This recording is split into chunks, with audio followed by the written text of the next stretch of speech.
स्वागत है आपका ऑनली जीएस पर। आज इस वीडियो में हम पढ़ने वाले हैं आरओ 2023 के लिए घटना चक्र सामान्य अध्ययन बुक में दिए गए बायोलॉजी से संबंधित सभी प्रश्नों को। इस बुक में दिए गए अन्य टॉपिक से संबंधित वीडियोस देखने के लिए आप हमारे चैनल की प्लेलिस्ट में जाके वहां से बाकी की वीडियोस देख सकते हैं। तो चलिए हम वीडियो शुरू करते हैं।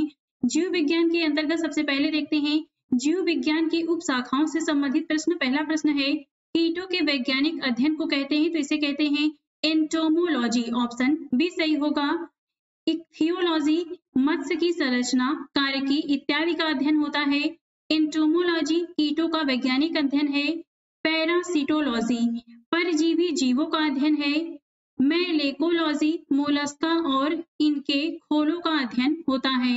रेशम कीट पालन को कहते हैं, जिसे कहते हैं सेरीकल्चर। ऑप्शन सी सही है। एपीकल्चर कहते हैं मधुमक्खी पालन को। हॉर्टिकल्चर फूलों, फलों, सब्जियों व मसालों की खेती को। सेरीकल्चर रेशम कीट पालन को कहते हैं और फ्लोरिकल्चर फूलों की खेती या पुष्प कृषि को कहते हैं।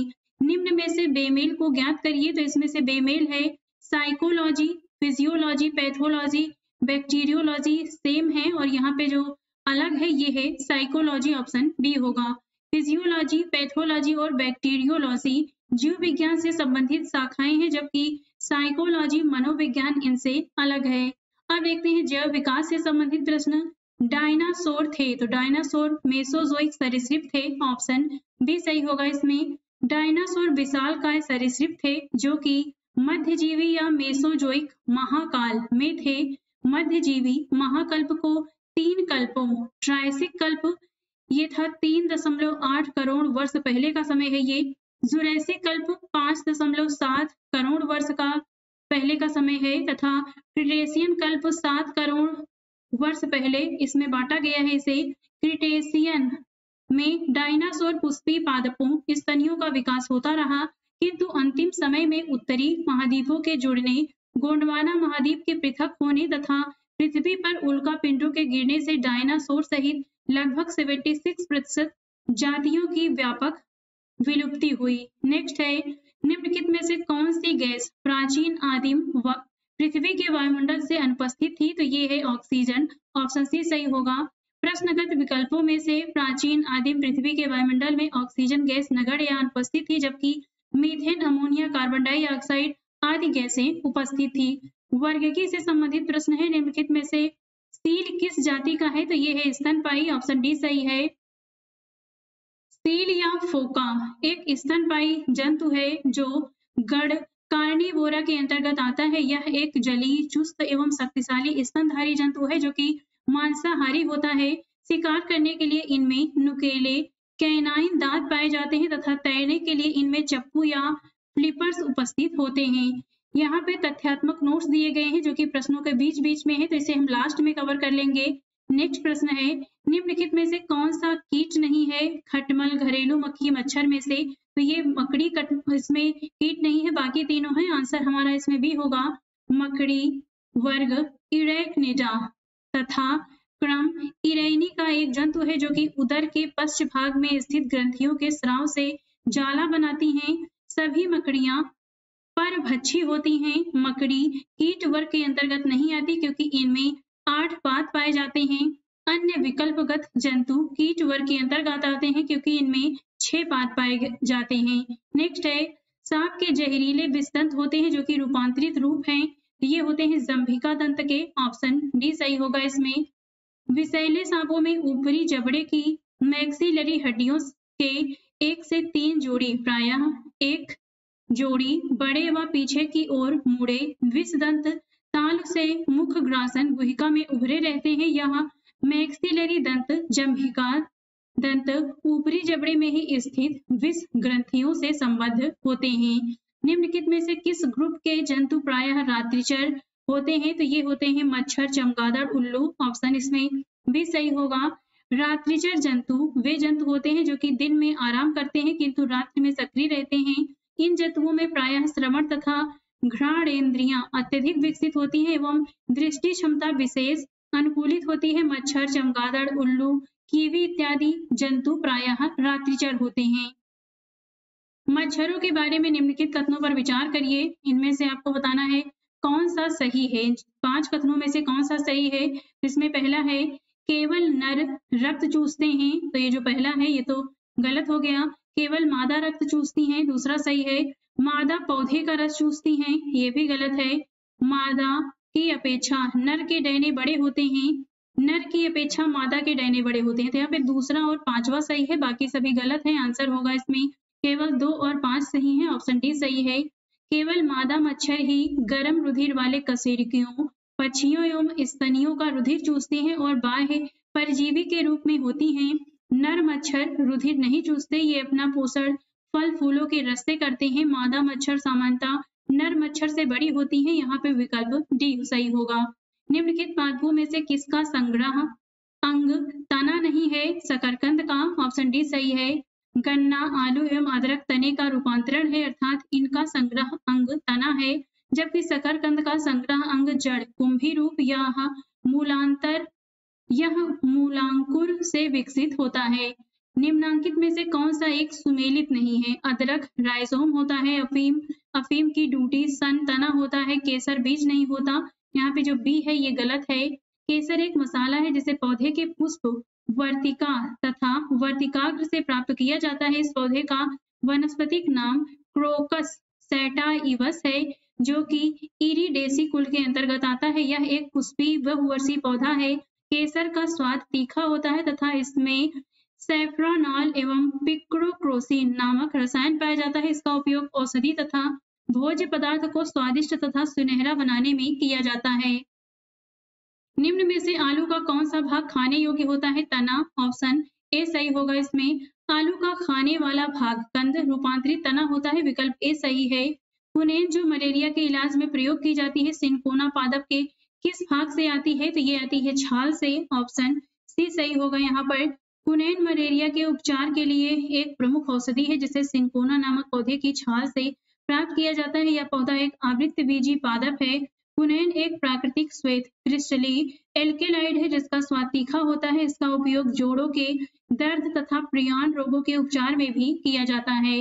कोरोना रोगियों के उपचार के लिए प्रयुक्त हाइड्रोक्सी क्लोरोक्विन दवा निम्नलिखित में से किस पौधे के छाल से प्राप्त होता है? तो इसमें कोई एक ऑप्शन सही नहीं है, इसके बारे में नीचे देखते हैं। कुनेन नामक एल्केलॉइड्स सिनकोना पौधे की छाल से तैयार की जाती है, जो कि मलेरिया रोग के उपचार में उपयोगी है, किंतु क्लोरोक्विन नामक कृत्रिम औषधि ने इस प्राकृतिक उत्पाद को प्रतिस्थापित किया है, क्योंकि इसका भी उपयोग अब मलेरिया उपचार के लिए किया जाता है। अफीम प्राप्त किया जाता है, तो ये किया जाता है बिना पके फल के लैक्टेक्स से, ऑप्शन सी सही होगा यहाँ पर। अफीम पौधे के दूध को सुखाकर बनाया गया पदार्थ है। अफीम का दूध निकालने के लिए उसके कच्चे अपक्व फल में एक चीरा लगाया जाता है, जिससे इसका दूध निकलने लगता है, जो निकलकर सूख जाता है। अब देखते हैं जैव उर्वरक से संबंधित प्रश्न। पहला है एजोला है एक जलीय फर्न है, ऑप्शन ए सही होगा। नील हरित शैवाल एजोला का सहचारी है और इसे साथ में मिलाने से अच्छी उर्वरता प्राप्त होती है। नील हरित शैवाल एक अति सूक्ष्म प्रोकैरियोटिक शैवाल होती है, जबकि एजोला एक जलीय फर्न है जिसकी पत्तियों की पृष्ठीय सतह पर पाई जाने वाली गुहिकाओं में रहने वाली जीवाणु एनाबीना एजोली की मदद से यह नाइट्रोजन का स्थिरीकरण कर उपज क्षमता की वृद्धि में सहायक होता है। जलीय फर्न जिसे जैव उर्वरक के रूप में प्रयोग किया जाता है वह है एजोला, ऑप्शन बी सही है। कोशिका से संबंधित प्रश्न है, निम्न में से किस कोशिकांग को कोशिका का पावर हाउस कहते हैं? तो ये है माइटोकॉन्ड्रिया, ऑप्शन बी सही होगा इसमें। माइटोकॉन्ड्रिया जीवाणु एवं नील हरित शैवाल को छोड़कर शेष सभी सजीव पादप एवं जंतु कोशिकाओं के कोशिका द्रव्य में अनियमित रूप से बिखरे होते हैं। श्वसन की क्रिया प्रत्येक जीवित कोशिका के कोशिका द्रव्य एवं माइटोकॉन्ड्रिया में संपन्न होती है। श्वसन संबंधी प्रारंभिक क्रियाएं कोशिका द्रव्य में होती हैं तथा शेष क्रियाएं माइटोकॉन्ड्रिया में होती हैं। चूंकि माइटोकॉन्ड्रिया में महत्वपूर्ण क्रियाएं होती हैं अतः अधिकांश ऊर्जा उत्पन्न होती है, इसलिए माइटोकॉन्ड्रिया को कोशिका का श्वसनांग या पावर हाउस कहा जाता है। मानव शारीरिकी से संबंधित प्रश्न है, हमारे शरीर का अधिकतम भाग बना होता है जल का, ऑप्शन डी सही होगा। हमारे शरीर का अधिकतम भाग जल वाटर से बना है, जिसमें इसकी मात्रा लगभग 2/3 तक पाई जाती है। एक वयस्क मानव के शरीर में उसके भार का लगभग 60 से 70% भाग जल का होता है। जल प्रकृति का सबसे उत्तम विलायक होता है। जीव तंत्रों के अन्य अधिकांश पदार्थ जल में घुले रहते हैं। इस प्रकार कोशिका द्रव्य, ऊतक द्रव्य, रुधिर, प्लाज्मा, मूत्र, श्वेत आदि का आधारभूत तरल जल ही होता है। निम्नलिखित में से कौन मानव शरीर की सबसे छोटी हड्डी है? स्टेपिस। ऑप्शन बी सही है। मानव शरीर की सबसे छोटी हड्डी स्टेपिज है जो मनुष्य के कान में पाई जाती है, जबकि मानव शरीर की सबसे बड़ी हड्डी फीमर है जो कि जांघ में पाई जाती है। शल्य क्रिया में आर्थोप्लास्टी क्या है? तो ये कूल्हे के जोड़ का प्रतिस्थापन होता है। ऑप्शन सी सही है। शल्य क्रिया ऑपरेशन में आर्थोप्लास्टी कूल्हे के जोड़ का प्रतिस्थापन है। आर्थोप्लास्टी का शाब्दिक अर्थ जोड़ के निर्माण से है। आर्थोप्लास्टी का उद्देश्य दर्द से छुटकारा दिलाना, चलने की क्षमता को ठीक करना तथा मांसपेशियों की शक्ति को सुधार करना है। आर्थराइटिस या अन्य कारणों से निष्क्रिय हो चुके जोड़ों का प्रतिस्थापन या पुनर्संयोजन इस शल्य क्रिया में किया जाता है। निम्नलिखित में से कौन हमारे शरीर का सबसे दृढ़ भाग है? दंतवल्क। ऑप्शन बी सही है। हमारे शरीर का सबसे दृढ़ भाग दंतवल्क इनेमल है जो कि दांत के शिखर पर अत्यधिक कठोर, सफेद एवं चमकीला होता है तथा मुख्यतः कैल्शियम फॉस्फेट और कैल्शियम कार्बोनेट का बना होता है। फौलाद से टकराने पर इसमें से चिंगारी निकलती है। नेक्स्ट है रुधिर परिवहन तंत्र से संबंधित प्रश्न है। रुधिर वाहिका के संबंध में निम्नांकित कथनों पर विचार कीजिए और इसमें से बताना है कौन सा कथन सही है। 4 कथन दिए गए हैं, इनमें बताना है आपको रुधिर वाहिका के संबंध में इनमें कौन सा कथन सही है। पहला है इसमें लौह होता है। पहला इसमें लौह होता है, ये सही है। यह रक्त को लाल रंग प्रदान करता है, ये भी सही है। यह कुछ रोगों के प्रति प्रतिरक्षा प्रदान करता है। यह रक्त में ऑक्सीजन का वाहक है, तो इसमें पहला, दूसरा और चौथा सही होगा, तीसरा नहीं सही। इस प्रकार आंसर इसमें सी हो जाएगा। रुधिराणु रुधिर का लगभग 45% भाग होता है, शेष लगभग 55% भाग प्लाज्मा होता है। रुधिराणुओं को 3 प्रमुख भागों में लाल रुधिराणु, श्वेत रुधिराणु तथा प्लेटलेट्स में विभाजित किया जा सकता है। रुधिराणु का लगभग 90% भाग लाल रक्त कणिकाएं होती हैं, ये केवल कशेरुकी प्राणियों में ही पाए जाते हैं। लाल रुधिराणुओं में हीमोग्लोबिन नामक प्रोटीन पाया जाता है। हीमोग्लोबिन ऑक्सीजन का परिवहन करता है। इसमें हीम नामक लाल रंग का पदार्थ पाया जाता है जो इसे लाल रंग प्रदान करता है। रोगों के प्रति प्रतिरक्षा प्रदान करने का कार्य श्वेत रक्त कणिकाएं करती हैं, जिन्हें वीर सिपाही की संख्या से अभिहित किया जाता है। लाल रक्त कणिकाओं का रंग होता है हीमोग्लोबिन के कारण। ऑप्शन डी सही है। लाल रक्त कणिकाओं आरबीसी का रंग उनमें हीमोग्लोबिन उनमें लाल रक्त कणिकाओं का रंग लाल उनमें हीमोग्लोबिन नामक प्रोटीन के ऑक्सीजन से संयुक्त होने के कारण होता है।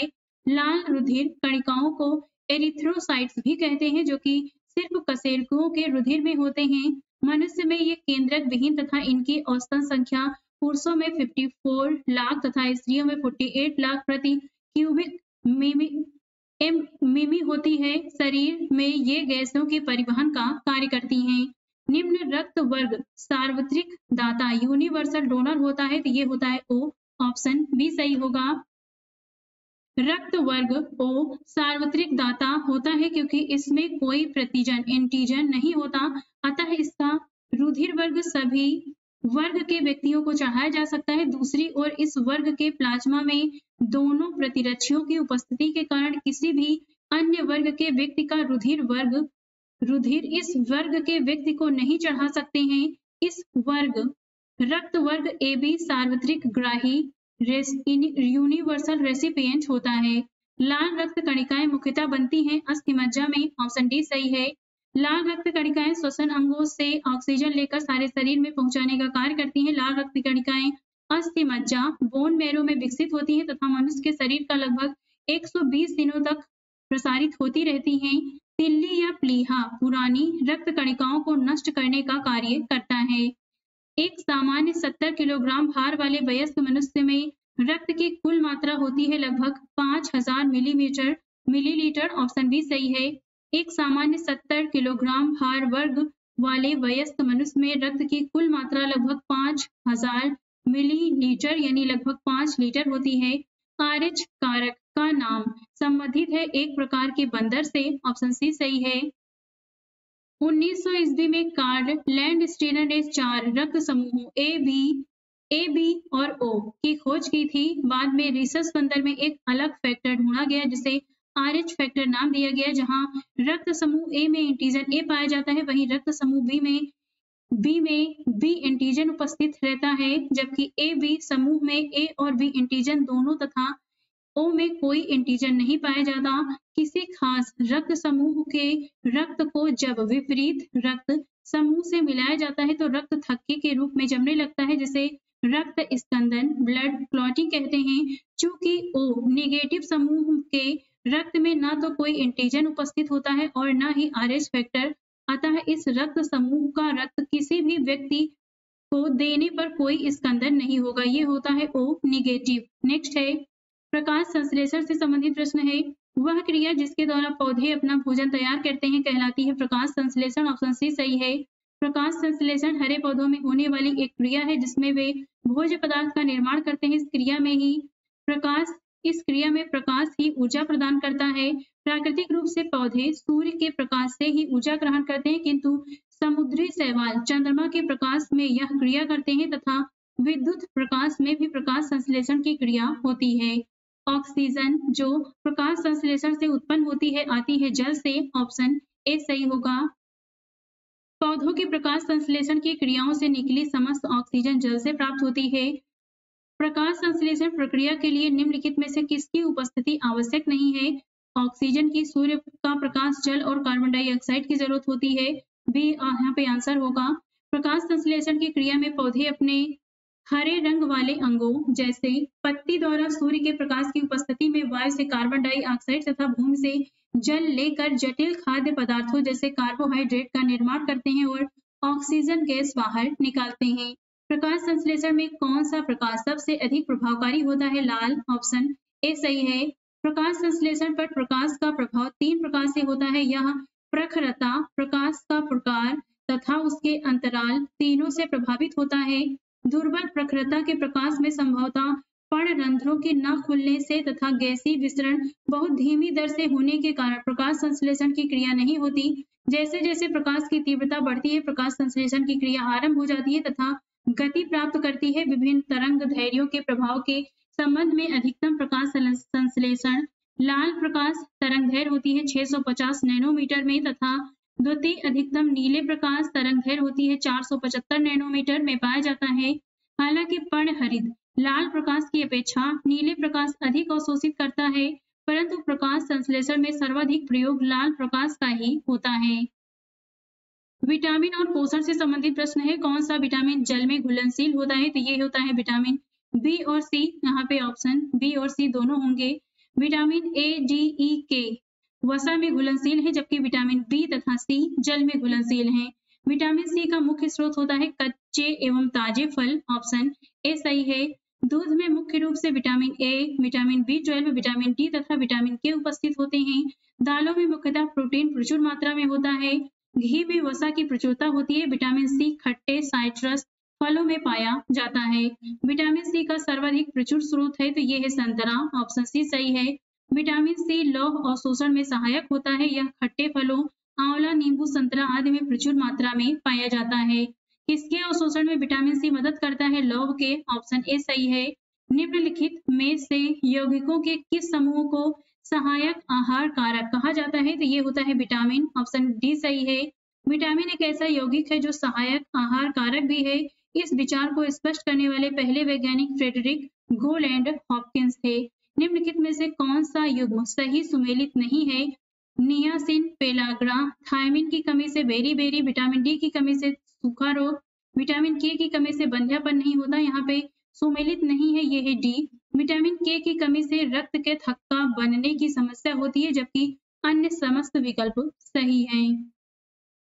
निम्नलिखित में से कौन सा इसमें सुमेलित नहीं है? विटामिन ए से रतौंधी होती है, विटामिन B3 की कमी से पेलाग्रा, विटामिन डी की कमी से वर्णांधता, फॉलिक एसिड से रक्ताल्पता। तो यहाँ पे जो गलत है ये होगा सी।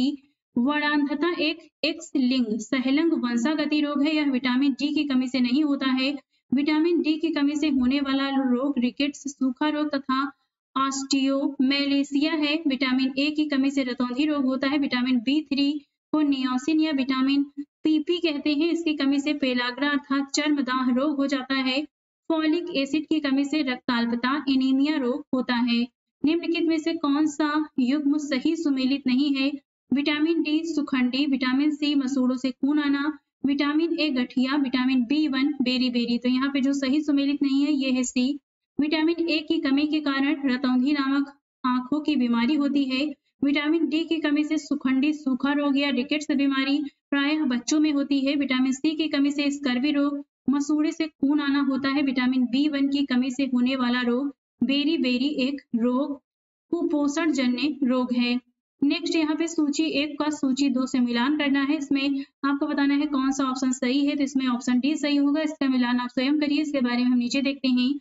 Vitamin K alpha alpha, vitamin D cod यकृत तेल, विटामिन ई मिलता है गेहूं भूर तेल में और विटामिन सी नींबू में पाया जाता है।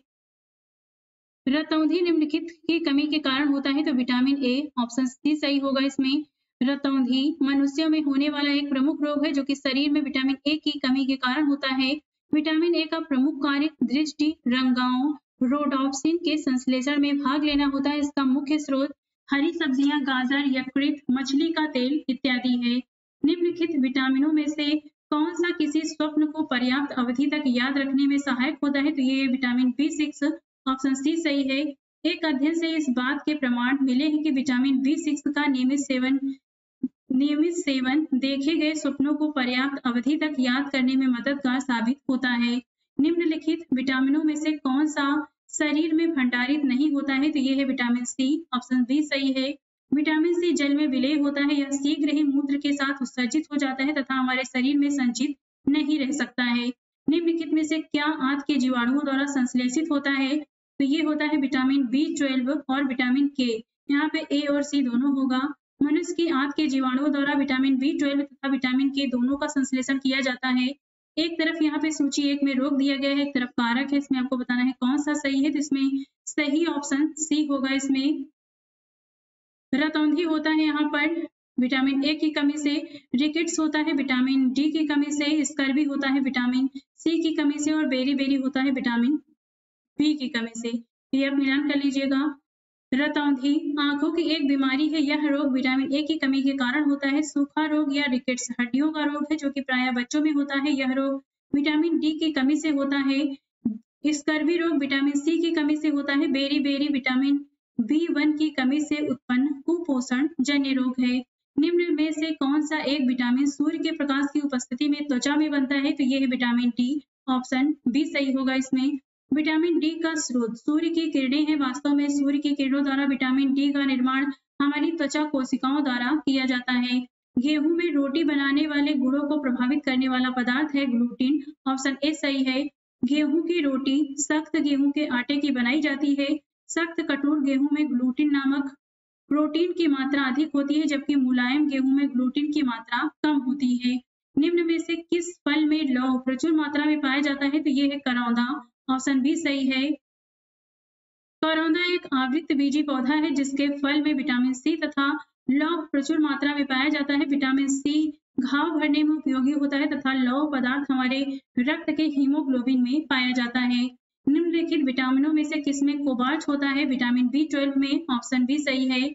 कोबाल्ट एक खनिज लवण है जो कि विटामिन बी12 साइनोकोबालामिन का महत्वपूर्ण घटक है। विटामिन बी12 वृद्धि के लिए आवश्यक होता है तथा इसकी कमी से तंत्रिका तंत्र नर्वस सिस्टम की कार्य की भी गड़बड़ हो जाती है। विटामिन बी12 के महत्वपूर्ण स्रोत मांस, मछली, यकृत, दूध, पनीर इत्यादि हैं। आंत के जीवाणु भी इसका संश्लेषण करते हैं। दूध किस बैक्टीरिया के कारण खराब होता है? तो ये है लैक्टोबैसिलस। ऑप्शन डी सही है।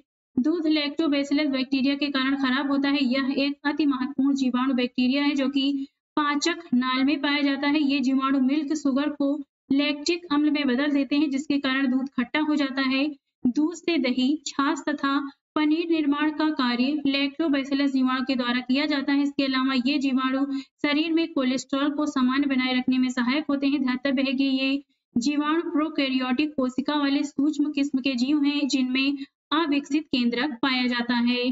दूध का दही में परिवर्तन किसके द्वारा होता है? तो ये होता है बैक्टीरिया द्वारा। ऑप्शन ए सही होगा। इसमें नेक्स्ट यहाँ पर सूची 1 का सूची 2 से मिलान करना है। इसमें आपको बताना है कौन सा ऑप्शन सही है, तो इसमें सही ऑप्शन होगा डी। इसमें आप मिलान स्वयं करिए, इसके बारे में हम नीचे देखते हैं।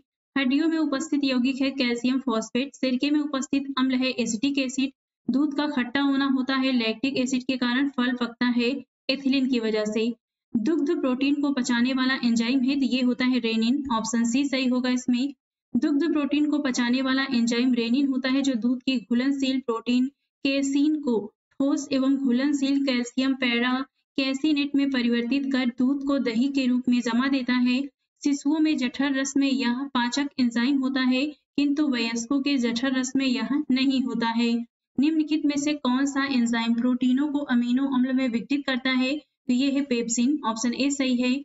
प्रोटीनों का पाचन अमाशय में प्रारंभ होता है। अमाशय में पेप्सिन नामक एंजाइम प्रोटीनों को छोटे पॉलीपेप्टाइड और उनके घटक अमीनो अम्ल में विघटित करता है।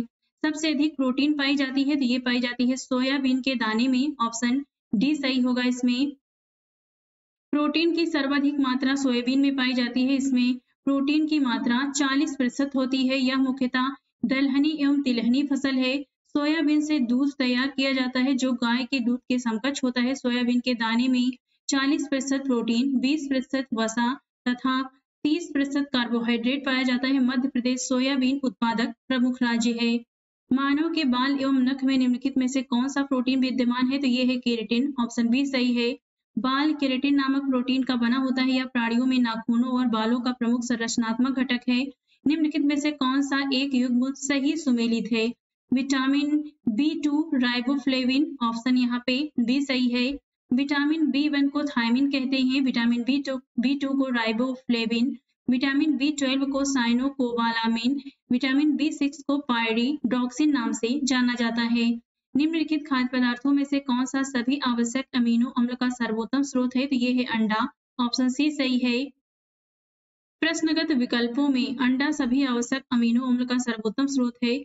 अंडा प्रोटीन का उत्कृष्ट स्रोत है, जिसमें सभी आवश्यक अमीनो अम्ल सही अनुपात में मौजूद होते हैं। मानव शरीर में अधिकतम मात्रा में पाया जाने वाला तत्व होता है, तो ये होता है कैल्शियम। ऑप्शन डी सही है। मानव शरीर में प्रधान रूप से 6 तत्व पाए जाते हैं, जो oxygen, carbon, hydrogen, nitrogen, calcium तथा फास्फोरस हैं।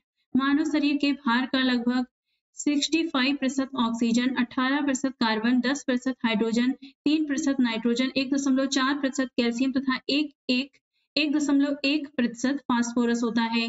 निम्नलिखित में से किसमें चयापचयी प्रक्रम से अधिकतम ऊर्जा मिलती है? वसा से। ऑप्शन बी सही है। वसा के चयापचयी प्रक्रम से अधिकतम ऊर्जा मिलती है। 1 ग्राम वसा के पूर्ण ऑक्सीकरण से 9.3 किलो कैलोरी ऊर्जा मुक्त होती है। सामान्यतः एक वयस्क व्यक्ति को 20 से 30% ऊर्जा वसा से प्राप्त होनी चाहिए। 1 ग्राम ग्लूकोज कार्बोहाइड्रेट अथवा प्रोटीन के पूर्ण ऑक्सीकरण से 4 किलो कैलोरी ऊर्जा प्राप्त होती है। भोजन का एक प्रमुख अंग है, तो ये होता है कार्बोहाइड्रेट। ऑप्शन सी सही है। कार्बोहाइड्रेट भोजन का एक प्रमुख अंग है। कार्बोहाइड्रेट कार्बन, हाइड्रोजन तथा ऑक्सीजन के यौगिक होते हैं। गाय का दूध पीले सफेद रंग का होता है, जिसका कारण उसमें निम्नलिखित की उपस्थिति के कारण होता है, तो यह है कैसून के साथ कैरोटीन। ऑप्शन सी सही है। दूध में कैसीन नामक प्रोटीन उपस्थित होता है। इसी प्रोटीन के कारण दूध सफेद रंग का होता है। गाय के दूध के हल्के पीले रंग का कारण कैरोटीन की उपस्थिति है। कैरोटीन हाइड्रोकार्बन होता है, जिसका सूत्र C40O56 है। निम्नलिखित में से कौन सा सुमेलित नहीं है? क्लोरोफिल, मैग्नीशियम, हीमोग्लोबिन, आयरन, खाने का नमक सोडियम, कपड़ा धोने का सोडा पोटेशियम नहीं होता। यहाँ पे डी गलत है। क्लोरोफिल, मैग्नीशियम, हीमोग्लोबिन, आयरन, खाने का सोडा सोडियम क्लोराइड और कपड़ा धोने का सोडा होता है सोडियम कार्बोनेट। कौन सूक्ष्म तत्व नहीं है? तो ये होता है गंधक। ऑप्शन सी सही है। मनुष्य एवं जंतुओं के लिए आवश्यक खनिज तत्वों को मुख्यतः 2 भागों दीर्घ पोषक तत्व तथा लघु या सूक्ष्म पोषक तत्व में विभाजित किया जा सकता है। लघु पोषक तत्वों की आवश्यकता सूक्ष्म मात्रा में होती है, जबकि दीर्घ पोषक तत्वों की आवश्यकता अपेक्षाकृत अधिक मात्रा में होती है।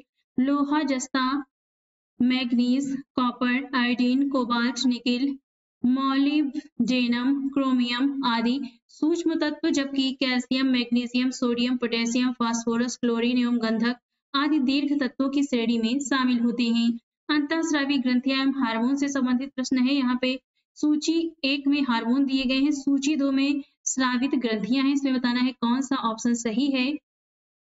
तो इसमें से जो सही ऑप्शन है ये होगा पहला प्रोजेस्टेरॉन। ये होता है गर्भाशय महिलाओं में। टेस्टोस्टेरॉन ये होता है वृषण में पुरुषों के। थायरॉक्सिन होता है थायराइड ग्रंथि से और इंसुलिन अग्नाशय से निकलता है। तो यहाँ पे ऑप्शन ए सही होगा। प्रोजेस्टेरॉन हार्मोन महिलाओं के मासिक धर्म चक्र और गर्भावस्था से संबंधित है। टेस्टोस्टेरॉन मुख्यतः पुरुषों के वृषण से स्रावित होता है। थायरॉक्सिन थायराइड ग्रंथि द्वारा स्रावित होता है। इंसुलिन अग्नाशय द्वारा स्रावित हार्मोन है। निम्नलिखित हार्मोनों में से कौन सा एक स्त्रीलिंग हार्मोन है? तो ये है एस्ट्रोजन। ऑप्शन सी सही है। एस्ट्रोजन एक स्त्रीलिंग हार्मोन है। टेस्टोस्टेरॉन पुल्लिंग हार्मोन है। पुरुष हार्मोन एस्ट्रोजन को एंड्रोस्टेरॉन भी कहा जाता है। थायरॉक्सिन हार्मोन थायराइड ग्रंथि से स्रावित होता है और उपापचय क्रियाओं को नियंत्रित करता है। कौन सा हार्मोन लड़ो और उड़ो कहलाता है? तो ये है एड्रीनेलिन। ऑप्शन बी सही होगा इसमें। एड्रीनेलिन या फिर एपिनेफ्रिन नामक हार्मोन एड्रीनल मेडुला से स्रावित होता है, जिसके स्राव से हृदय गति में वृद्धि होती है तथा शरीर में उत्तेजना का अनुभव होता है। इस हार्मोन की कमी से व्यक्ति खिन्न रहता है। ऐसे व्यक्तियों को कोकेन एफेड्रिन इत्यादि औषधियां दी जाती हैं जो कि अनुकंपी तंत्रिका तंतुओं को प्रेरित करती हैं। एड्रीनेलिन को उड़ो या लड़ो हार्मोन कहते हैं, जो कि संकट काल एवं विशेष परिस्थितियों में उचित निर्णय लेने में सहयोग प्रदान करता है। इस स्थिति में यह रुधिर दाब बीपी तथा हृदय स्पंदन दर को बढ़ाता है। परितृप्ति एवं प्यास के केंद्र मानव मस्तिष्क के निम्नलिखित में से किस भाग में अवस्थित होते हैं? हाइपोथैलेमस में। ऑप्शन बी सही है। भूख प्यास ताप नियंत्रण प्यार घृणा आदि का केंद्र बिंदु मस्तिष्क में हाइपोथैलेमस होता है। रक्तदाब जल के उपापचय पसीना गुस्सा आदि इसके द्वारा ही नियंत्रित होता है। इंसुलिन का उत्पादन किया जाता है आइलेट्स ऑफ लैंगर हैंस के द्वारा। ऑप्शन ए सही है। इंसुलिन एक हार्मोन है जिसका उत्पादन अग्नाशय में स्थित लैंगर हैंस की द्वीपिकाओं की बीटा कोशिकाओं द्वारा होता है। यह रुधिर में शर्करा का नियमन करता है। इसकी कमी से व्यक्ति में मधुमेह डायबिटीज नामक रोग हो जाता है तथा इसकी अधिकता से रुधिर में ग्लूकोज की मात्रा कम होने लगती है। नेक्स्ट यहाँ पे कारकी से संबंधित प्रश्न है जिसमें कथन कारण दिया गया है। इसमें कथन है सोते समय तीव्र प्रकाश अवांछनीय होता है क्योंकि तीव्र प्रकाश में शरीर में मेलाटोनिन का उत्पादन अधिक होता है। तो यहाँ पे आपको बताना है कौन सा ऑप्शन सही है। तो इसमें जो कथन दिया गया है ये सही है लेकिन कारण गलत है। इस प्रकार आंसर यहाँ पे सी सही होगा। मेलाटोनिन निद्रा और जागने की क्रिया को नियंत्रित करने वाला हार्मोन है। यह केवल रात में निकलता है। मेलाटोनिन मानव मस्तिष्क में दोनों कानों के बीचों बीच पिनियल ग्लैंड से थोड़ी मात्रा में निकलता रहता है और बाद में रक्त में मिल जाता है। पिनियल ग्लैंड सीधे आंखों से जुड़ी होती है। इस ग्रंथि पर प्रकाश तथा अंधकार का सीधा प्रभाव पड़ता है। जैसे जैसे शाम होती जाती है मेलाटोनिन का स्राव शुरू होता है, अतः इसे रात का हार्मोन या अंधेरे का हार्मोन भी कहते हैं। सामान्यतः प्रकाश में इसका स्राव नहीं होता। पौधों में गूटी लगाने का कार्य किस उद्देश्य की पूर्ति हेतु किया जाता है? तो यह है वनस्पति प्रसारण के लिए। ऑप्शन बी सही है। पौधों में गूटी लगाना कृत्रिम कायिक प्रवर्धन की एक तकनीक है जो कि वनस्पति प्रसारण हेतु किया जाता है। इसमें मूल पौधे से जुड़े रहने के दौरान हवाई तनों में जड़ों को विकसित होने दिया जाता है। वर्षा ऋतु में इसका इस्तेमाल नींबू संतरा अमरूद एवं लीची आदि के विकास हेतु किया जाता है। तुलसी के पौधे का औषधि महत्व निम्नलिखित में से उपस्थिति के कारण है। तो ये होता है फिनोल एवं फ्लेवोनाइड्स। ऑप्शन सी सही होगा इसमें।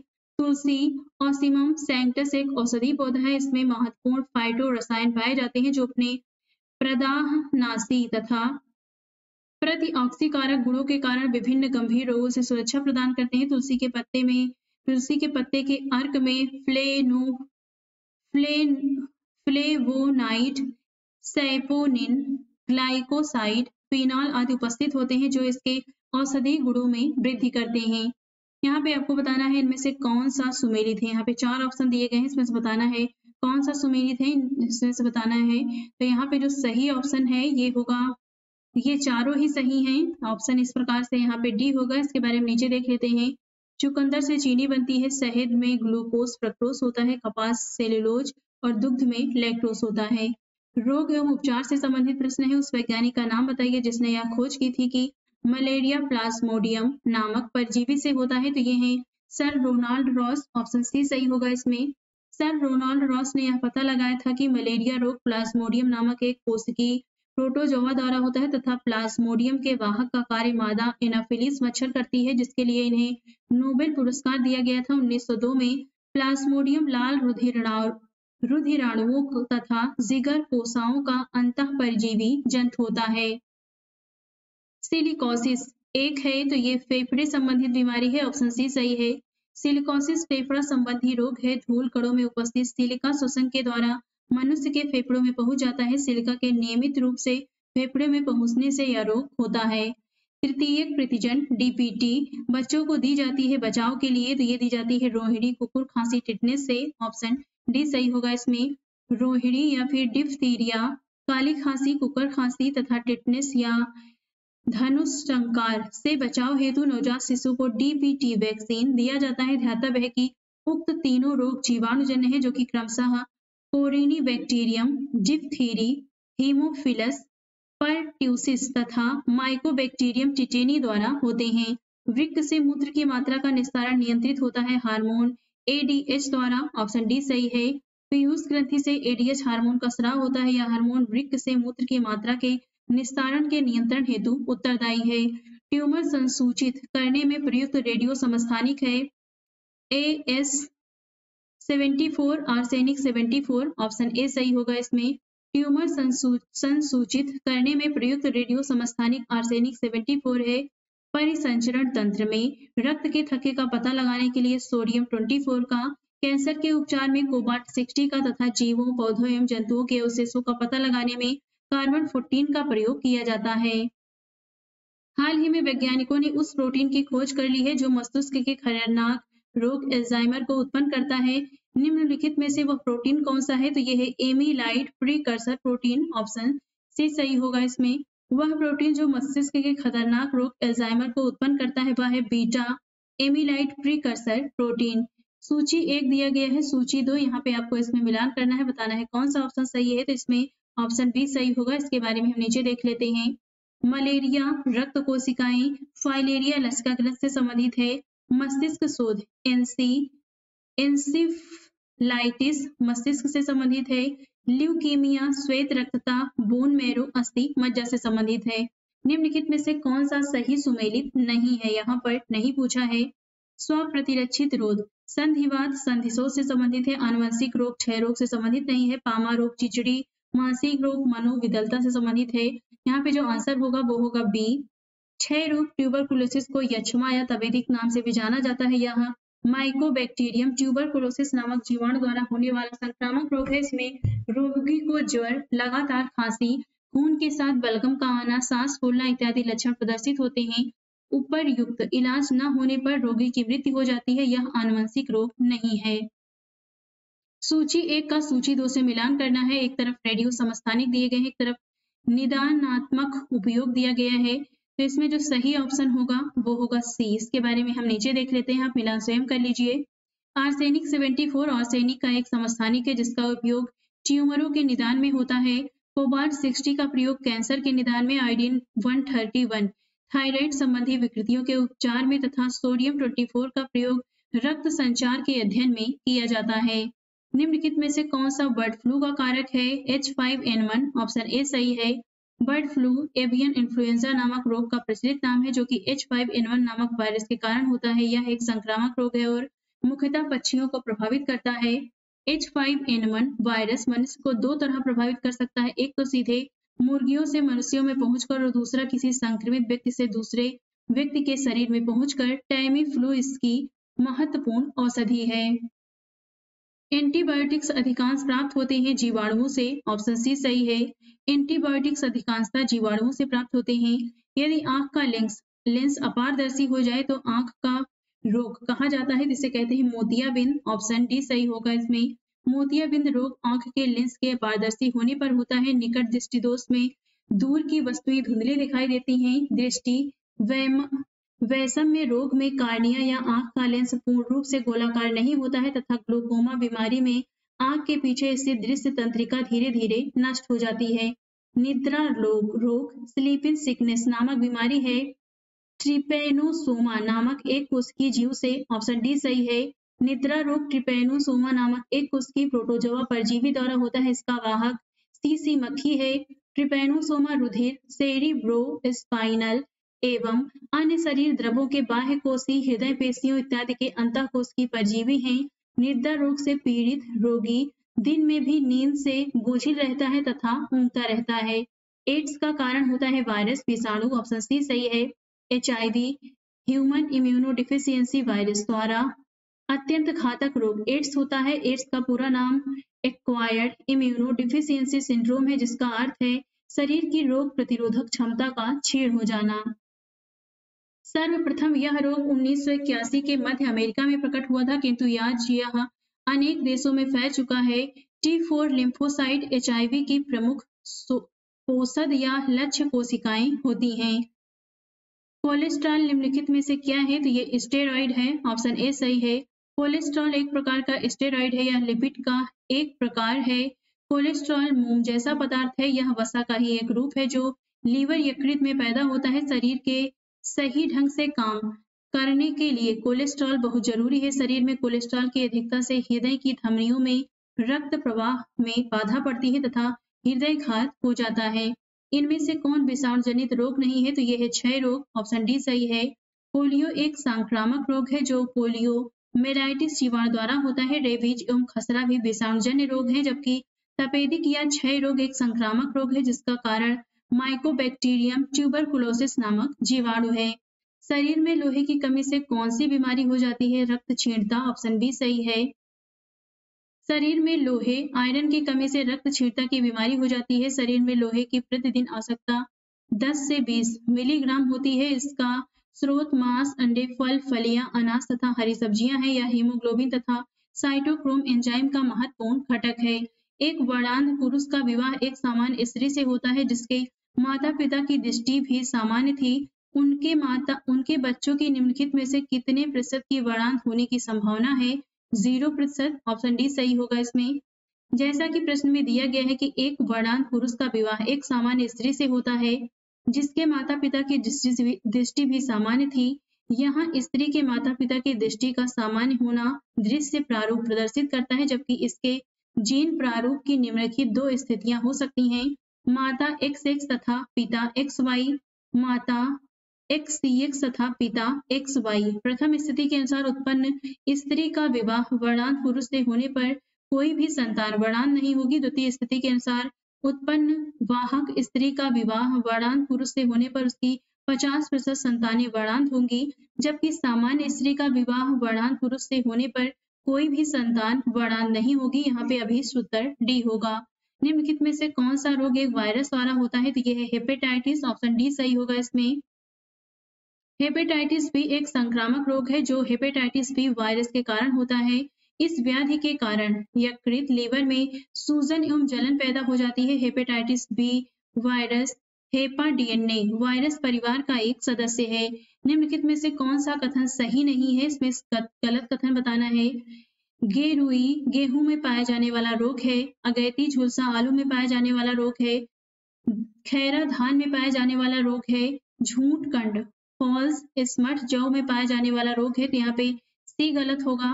मिथ्या कंठ अथवा झूठ कंड धान की फसल का कवक जनित रोग है। अन्य विकल्प सत्य हैं। मक्के में सफेद कली किस तत्व की कमी से होती है? जिंक, ऑप्शन बी सही होगा।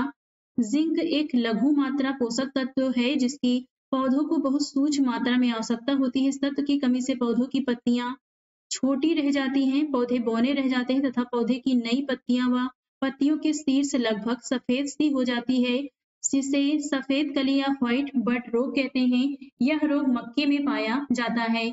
इबोला वायरस का नाम लिया गया है एक नदी के नाम से, ऑप्शन सी सही है। इस रोग की पहचान सर्वप्रथम वर्ष 1976 में इबोला नदी कांगो अफ्रीका महाद्वीप में है के पास स्थित एक गांव में की गई थी। इसी कारण इसका नाम इबोला पड़ा। इबोला एक ऐसा रोग है जो मरीज के संपर्क में आने से फैलता है। मरीज के पसीने, मरीज के खून या श्वास से बचकर रहना चाहिए। इसकी चपेट में आने से टाइफाइड, कालरा, बुखार और मांसपेशियों में दर्द होता है।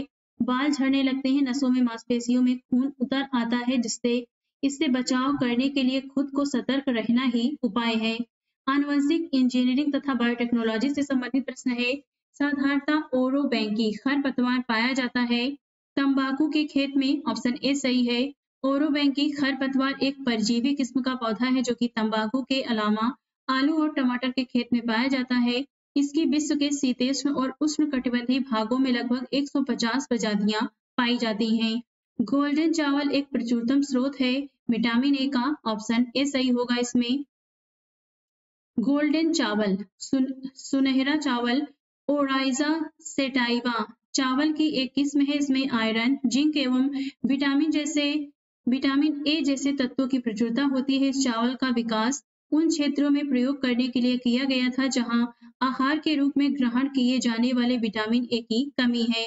शिशु का प्रतित्व स्थापित करने के लिए निम्नलिखित में से किस एक तकनीक का प्रयोग किया जा सकता है? डीएनए फिंगरप्रिंटिंग, ऑप्शन डी सही है। शिशु का प्रतित्व स्थापित करने के लिए डीएनए फिंगरप्रिंटिंग तकनीक का प्रयोग किया जाता है। इसके अलावा इस तकनीक का उपयोग बलात्कार, हत्या जैसे सामाजिक कुरीतियों के मामले सुलझाना, आनुवंशिक रोगों की पहचान करना, पशुओं की वंशावली विश्लेषण तथा वांछित पेड़ पौधों के चयन के लिए किया जाता है। यह जांच तकनीक इस तथ्य पर आधारित है कि किसी भी वंश एवं व्यक्ति के गुणसूत्रों को विशिष्ट आनुवंशिक गुण प्रदान करने वाले आधार डीएनए की एक निश्चित स्वरूप होता है जो कि उस व्यक्ति एवं वंश के संबंधियों के अनुरूप ही होगा तथा किसी भी दो व्यक्ति के डीएनए प्रतिरूप कभी भी एक समान नहीं हो सकते। इस तकनीक से डॉक्टर लालजी सिंह का नाम जुड़ा है। जीवाणु भोजियों के संबंध में कौन सा कथन सही है? यहाँ पे दो कथन दिए गए हैं, आपको बताना है कौन सा सही है।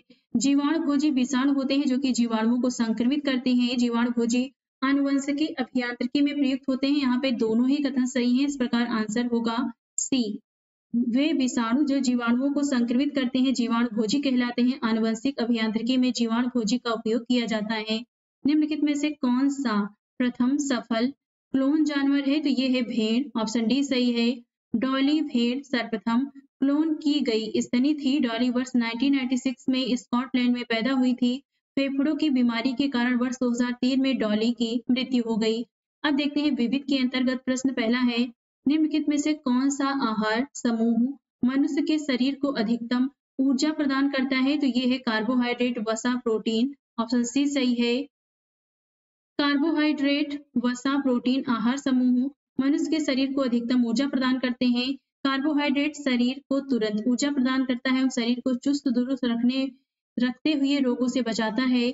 वसा ऊर्जा प्रदान करने के साथ ऊर्जा के संग्रहण का कार्य करता है। प्रोटीन शरीर में हुई क्षति को पूरा करते हुए रोगों से लड़ने में सहायता करता है। इसके प्रमुख स्रोत हैं सोयाबीन, अंडा, मछली आदि। एक बीज के अंकुरण के लिए निम्नलिखित में से कौन सी तीन परिस्थितियां सर्वाधिक महत्वपूर्ण हैं? पानी, उचित तापमान, ऑक्सीजन, ऑप्शन बी सही होगा।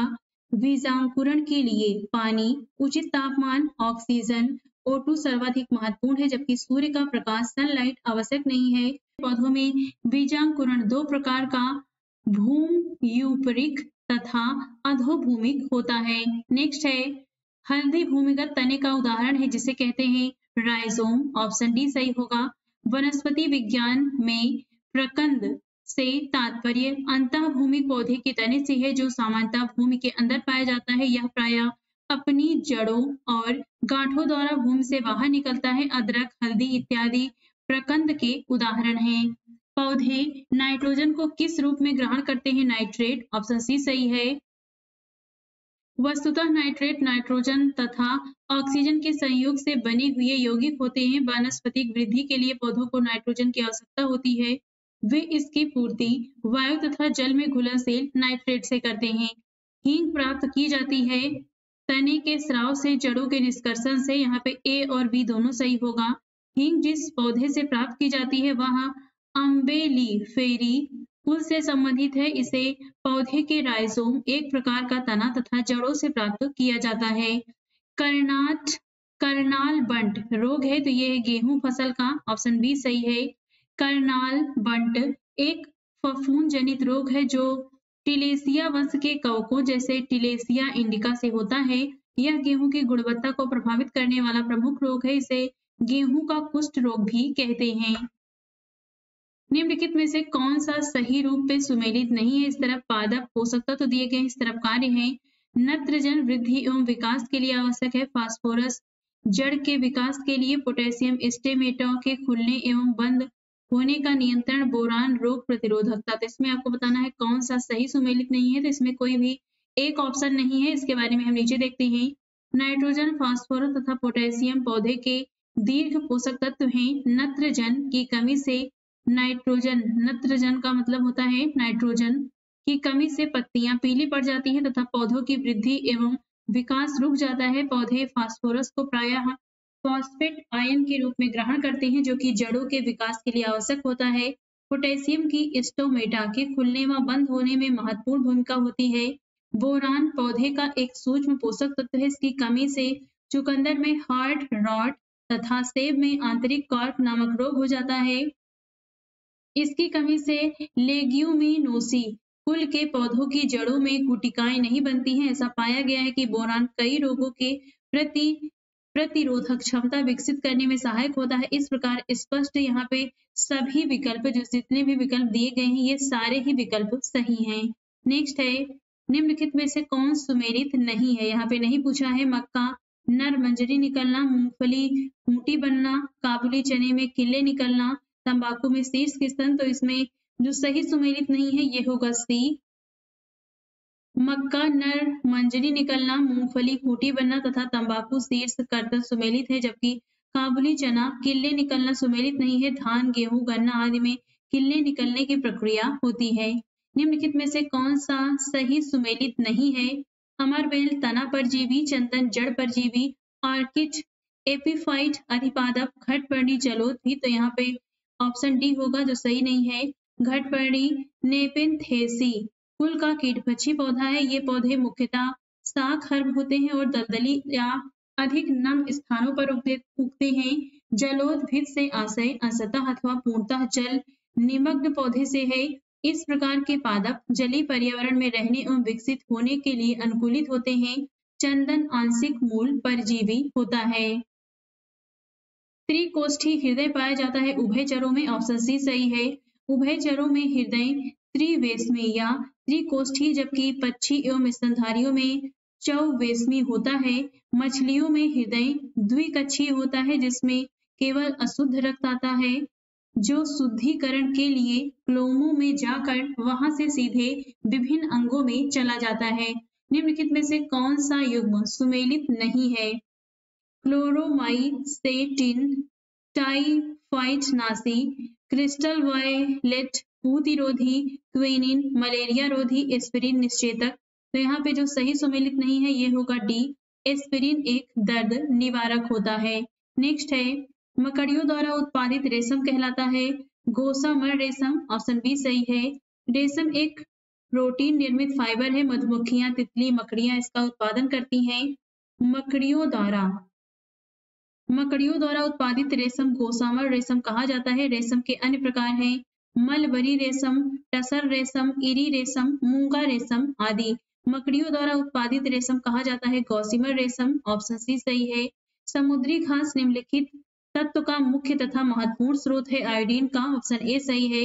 आयोडीन का मुख्य तथा महत्वपूर्ण स्रोत समुद्री घास जैसे केल्प, नोरी, कंबू, वैकेम आदि है। आयोडीन के अन्य स्रोत सी फूड, समुद्री खाद्य, डेयरी उत्पाद, विशेष रूप से दूध आदि है। जोनास सॉल्क किसकी खोज के लिए जाने जाते हैं? पोलियो का टीका। ऑप्शन सी सही है। जोनास सॉल्क एक अमेरिकी चिकित्सा शोधकर्ता और विषाणु शास्त्री थे। इन्हें पोलियो के पहले सुरक्षित और प्रभावी टीके के विकास के लिए जाना जाता है। फसल तथा सब्जियों में मूंग के खोल का उपयोग किया जाता है उनका भंडारण काल बढ़ाने के लिए। ऑप्शन बी सही है। मूंग की परत फलों और सब्जियों को अधिक दिनों तक सुरक्षित रखने का आधुनिक तरीका है, लेकिन यह परिरक्षण से भिन्न है। इसका प्रयोग विशेषकर परिवहन के समय फलों और सब्जियों को सड़ने और गलने से बचाने के लिए किया जाता है। इसमें एक प्रकार के खाद्य मोम का प्रयोग होता है। इस खाद्य मोम की एक महीन परत फलों और सब्जियों के छिलके के ऊपर चढ़ाई जाती है, जिससे ये फल एवं सब्जियां 8 से 12 दिनों तक मौसम के प्रभाव से बचे रहते हैं और सड़ते या गलते नहीं हैं। कासी लालिमा निम्नलिखित में से किस फसल की प्रजाति है? भिंडी की है। ऑप्शन बी सही होगा इसमें। कासी लालिमा भिंडी फसल की एक प्रजाति है। इस प्रजाति की इजाद काशी हिंदू विश्वविद्यालय के कृषि शिक्षा संस्था ने किया है। इसमें कैल्शियम और आयरन के अलावा एंटीऑक्सीडेंट जैसे तत्व पाए जाते हैं। हरित क्रांति में अधिक उपज देने वाले उन्नत बीजों का प्रयोग हुआ जिनके लिए आवश्यक है अधिक उर्वरक तथा अधिक पानी। ऑप्शन डी सही होगा इसमें। हरित क्रांति ग्रीन इवोल्यूशन का संबंध फसल उत्पादन से है। इसमें अधिक उपज देने वाली उन्नत किस्मों के बीजों, अधिक उर्वरक तथा अधिक पानी के उपयोग से फसल उत्पादन में उत्तरोत्तर प्रगति हुई। हरित क्रांति शब्द का सर्वप्रथम प्रयोग अमेरिकी कृषि वैज्ञानिक डॉक्टर विलियम गॉड ने किया था। नॉर्मन ई बोरडॉग के प्रोत्साहन तथा प्रेरणा और श्रीमती इंदिरा गांधी, सी सुब्रमण्यम, डॉक्टर एम.एस. स्वामीनाथन इत्यादि के प्रयासों से भारत में किसानों को उच्च उत्पादक किस्में उपलब्ध कराने का यह कार्यक्रम अस्तित्व में आया। फसल चक्र के संदर्भ में निम्नलिखित में से कौन सा कथन सही है? इन दोनों से बताना है कौन सा सही है। पहला है गहरी जड़ों वाली फसलों के बाद उसी तरह की फसलें उगानी चाहिए, तो पहला गलत है। फलीदार फसल के बाद बिना फली वाली फसल लेनी चाहिए, यहाँ पे केवल दूसरा सही है। ऑप्शन यहाँ पे बी होगा। फसल चक्र में किसी खेत में अलग अलग ऋतुओं में प्रत्येक वर्ष अलग अलग प्रकार की फसलें उगाई जाती हैं। इसका फायदा यह होता है कि खेत में उपस्थित सभी पोषक तत्वों का बेहतर उपयोग किया जा सके। ध्यातव्य है कि प्रत्येक फसल की पोषक आवश्यकताएं भिन्न भिन्न होती हैं तथा अलग अलग फसलों को उगाने से खेत की मृदा को उपयोग में लाए गए पोषक तत्वों को पुनः प्राप्त करने में समय एवं अवसर प्राप्त हो जाता है। उदाहरण, फलीदार लेग्यूम या दालों वाली फसलों के उगाने से राइजोबियम के कारण नाइट्रोजन की मात्रा बढ़ जाती है जो अगली बिना फली वाली कृषि हेतु मृदा को अतिरिक्त नाइट्रोजन प्रदान करती है। यहाँ पे विकल्प बी सही होगा। इसमें विकल्प बी सही होगा। नेक्स्ट है कथन कारण दिया गया है जिसमें कथन है कसकुटा अमरबेल परजीवी आवृतबीजी का एक उदाहरण है क्योंकि यह पोषी पौधों की पत्तियों से अपना पोषण प्राप्त करता है। इसमें बताना है कौन सा सही है। इसमें ये जो कथन दिया गया है ये तो सही है लेकिन ये कारण गलत है। इस प्रकार आंसर इसमें डी होगा। कसकुटा एक प्रकार की लता है, इसे अमरबेल भी कहा जाता है। यह परजीवी आवृतबीजी पौधों का एक उदाहरण है जिसमें पत्तियों और पर्णहरिम का पूर्णता अभाव होता है। यह पीले पत्ते दुबले तने वाला पूर्ण स्तंभ परजीवी है। इसका तना पोषक के चारों ओर लिपट जाता है तथा स्थान पर परजीवी मूल निकल कर पोषक के तने के जाइलम तथा फ्लोएम में घुस जाते हैं और वहां से भोजन तथा खनिज, लवण और जल प्राप्त करते हैं। इस प्रकार दिए गए प्रश्न में ए सही है किंतु आर गलत है। निम्नलिखित में से कौन सा पदार्थ शाकनाशी है? ब्यूटाक्लोर। ऑप्शन डी सही है। शाकनाशी हर्बिसाइड एक प्रकार का रसायन होता है जिसका प्रयोग कृषि क्षेत्र में खरपतवारों को नष्ट करने के लिए किया जाता है। ब्यूटाक्लोर एसिटैनिलिड वर्ग का एक शाकनाशी है। भारत में इसका बड़े पैमाने पर प्रयोग धान की खेती में किया जाता है। निम्नलिखित में से कौन सा सही सुमेलित नहीं है? ईस्ट किण्वन कैसीन दुग्ध प्रोटीन है। एलोवेरा आवृतबीजी, खटपर्णी परजीवी आवृतबीजी। यहाँ पे डी है, ये सही सुमेलित नहीं है। घटपर्णी या नेफेंथीस का पौधा प्रकाश संश्लेषण की क्रिया द्वारा अपना भोजन बनाने में सक्षम होता है। यह प्रायः ऐसे स्थान पर उगता है जहाँ की मृदा में नाइट्रोजन की कमी होती है जिसकी पूर्ति वह कीटों को पचाकर करता है। निम्नलिखित में से कौन सा युग्म सही सुमेलित नहीं है? इस तरफ फसल है, इस तरफ प्रजाति दी गई है। सरसों की प्रजाति है वरुणा, मटर की है सपना, मूंगफली की है कौशल, ये अलसी की सूर्या नहीं है। यहाँ पे सी होगा आंसर। सूर्या आम, पपीता, आलू आदि की प्रजाति है, न कि अलसी की। शेष विकल्प सही है। निम्नलिखित में से कौन से सूक्ष्म जीव जैव उर्वरक के रूप में प्रयोग होते हैं? तो ये है साइनोबैक्टीरिया। ऑप्शन डी सही है। नीलहरी शैवाल साइनोबैक्टीरिया एजोला का सहचारी है और इसे साथ में मिलाने से अच्छी उर्वरकता प्राप्त होती है। नीलहरी शैवाल एक अति सूक्ष्म प्रोकैरियोटिक शैवाल साइनोबैक्टीरिया होते हैं जबकि एजोला एक जलीय फर्न है जिसकी पत्तियों की पृष्ठीय सतह पर पाई जाने वाली गुहाओं में रहने वाले जीवाणु एनाबीना एजोली की मदद से यह नाइट्रोजन का स्थिरीकरण कर उपज क्षमता में वृद्धि में सहायक होते हैं। यहाँ पे सूची 1 में पादप हार्मोन दिए गए हैं, सूची 2 में उनके कार्य दिए गए हैं। बताना है कौन सा ऑप्शन सही है इन 4 में से। तो इसमें ऑप्शन इसमें बी सही होगा। इसके बारे में नीचे देख लेते हैं। ऑक्सिन शिखर प्रधानता के लिए है, जिबरेलिन कोशिका वृद्धि के लिए, साइटोकाइनिन कोशिका विभाजन के लिए होता है और एब्सिसिक अम्ल वृद्धि अवरोधक है। तो इस तरफ पादप हार्मोन है, इस तरफ इनके कार्य हैं। नेक्स्ट है सूची 1 का सूची 2 से मिलान करना है। इसमें बताना है कौन सा ऑप्शन सही है। तो इसमें ऑप्शन डी सही होगा। इसके बारे में हम नीचे देख लेते हैं। Vitamin, carotene, enzyme, pepsin, hormone, progesterone और प्रोटीन केराटिन होता है। निम्नलिखित में से कौन एक पादप हार्मोन है? तो ये होता है साइटोकाइनिन। ऑप्शन बी सही है। प्रश्नगत विकल्पों में साइटोकाइनिन एक पादप हार्मोन है। इसका मुख्य कार्य कोशिका विभाजन को प्रोत्साहित करना होता है, जबकि इंसुलिन, थायरॉक्सिन एवं एस्ट्रोजन मानव हार्मोन है। निम्नलिखित में से कौन सा सही सुमेलित नहीं है? इस तरफ पशु दिए गए हैं, इस तरफ नस्लें हैं, इसमें बताना है कौन सा सही सुमेलित नहीं है। तो यहाँ पे ऑप्शन होगा डी, भेड़ गिर, ये सही सुमेलित नहीं है। इसके बारे में नीचे देखते हैं। गाय की नस्ल होती है देवनी, बकरी की बर्बरी, भैंस की भदावरी और गाय की होती है गिर। नेक्स्ट है, एक तरफ यहाँ पे पशु दिए गए हैं, एक तरफ नस्लें हैं, आपको बताना है इनमें कौन सा सुमेलित नहीं है। तो ये होगा भेड़, थार पार कार, ऑप्शन थार पार कर, ऑप्शन यहाँ पे डी होगा। भैंस भदावरी होती है, गाय सिंधी, बकरी जमुनापरी होती है। भदावरी भैंस की एक नस्ल भदावरी भैंस की एक नस्ल प्रजाति है, जबकि सिंधी व थार पार कर गाय की नस्लें हैं। जमुनापारी बकरी की एक नस्ल है। 10 दिनों से अधिक दिन तक उपवास करने पर लीवर पर क्या प्रभाव पड़ता है? लीवर में ग्लूकोज स्तर कम हो जाता है। ऑप्शन ए सही है। 10 दिनों से अधिक उपवास की स्थिति में लीवर में ग्लूकोज का स्तर कम होने लगता है। एक तरफ यहाँ पे वैज्ञानिक के नाम दिए गए हैं, एक तरफ कार्यक्षेत्र है। आपको यहाँ पे सूची 1 का सूची 2 से मिलान करना है। इसमें सही ऑप्शन होगा बी। इसके बारे में हम नीचे देख लेते हैं। बीरबल साहनी, इनका कार्य क्षेत्र है जीवाश्म वनस्पति विज्ञान। के सी मेहता पादप रोग विज्ञान से संबंधित है। पी महेश्वरी भ्रूण विज्ञान से। एम ए स्वामीनाथन हरित क्रांति से संबंधित है। अब देखते हैं तथ्यात्मक नोट। सबसे पहले देखते हैं जीव विज्ञान की उपशाखाओं के बारे में। जंतु विज्ञान शब्द का प्रयोग सर्वप्रथम लैमार्क व ट्रेविरेनस नामक वैज्ञानिक ने 1802 ईस्वी में किया था। अरस्तु को जंतु विज्ञान तथा जीव विज्ञान का जनक फादर माना जाता है। थियोफ्रेस्टस को वनस्पति विज्ञान का जनक माना जाता है। जीव विज्ञान की उपशाखाएं देखते हैं। जेरोंटोलॉजी मनुष्य में बुढ़ापा तथा बुढ़ापा लाने के कारणों का अध्ययन है। पेडोलॉजी मृदा निर्माण इत्यादि का अध्ययन है। लिथोट्रिप्सी गुर्दे, पित्ताशय, मूत्राशय की थैली आदि में स्थित पथरी को तोड़कर मरीज का इलाज किया जाने का अध्ययन होता है। ये होता है लिथोट्रिप्सी। एग्रोस्टोलॉजी घासों का अध्ययन है। बायोमेट्री गणित एवं सांख्यिकी की तकनीक द्वारा जीव विज्ञान का अध्ययन है। बायोनिक्स जैविक जगत के गुणों सिद्धांतों के प्रयोग द्वारा आधुनिक उपकरणों व अभियांत्रिकी तंत्रों का निर्माण करने से संबंधित है। बायोनॉमिक्स जीवधारियों के वातावरण के साथ संबंध का अध्ययन है। कोंकोलॉजी मोलस्का के खोलों का अध्ययन है। इथोलॉजी मानव सहित सभी जंतुओं के व्यवहार का अध्ययन है। जेनेटिक्स जीवधारियों में आनुवंशिक लक्षणों तथा इनकी वंशागति का अध्ययन है। इक्थियोलॉजी मत्स्य की संरचना, कार्यकी इत्यादि का अध्ययन है। पेलिनोलॉजी विभिन्न प्रकार के परागकणों का अध्ययन है। पैरासाइटोलॉजी परजीवी जीवों का अध्ययन है। एंटोमोलॉजी कीटों का अध्ययन है। फ्रेनोलॉजी कपाल गुहा की संरचना के आधार पर मस्तिष्क के विभिन्न भागों की क्रियाशीलता तथा विक्षिप्तता का अध्ययन है। मैलेकोलॉजी मोलस्का का अध्ययन है। ओंकोलॉजी कैंसर से संबंधित अध्ययन है।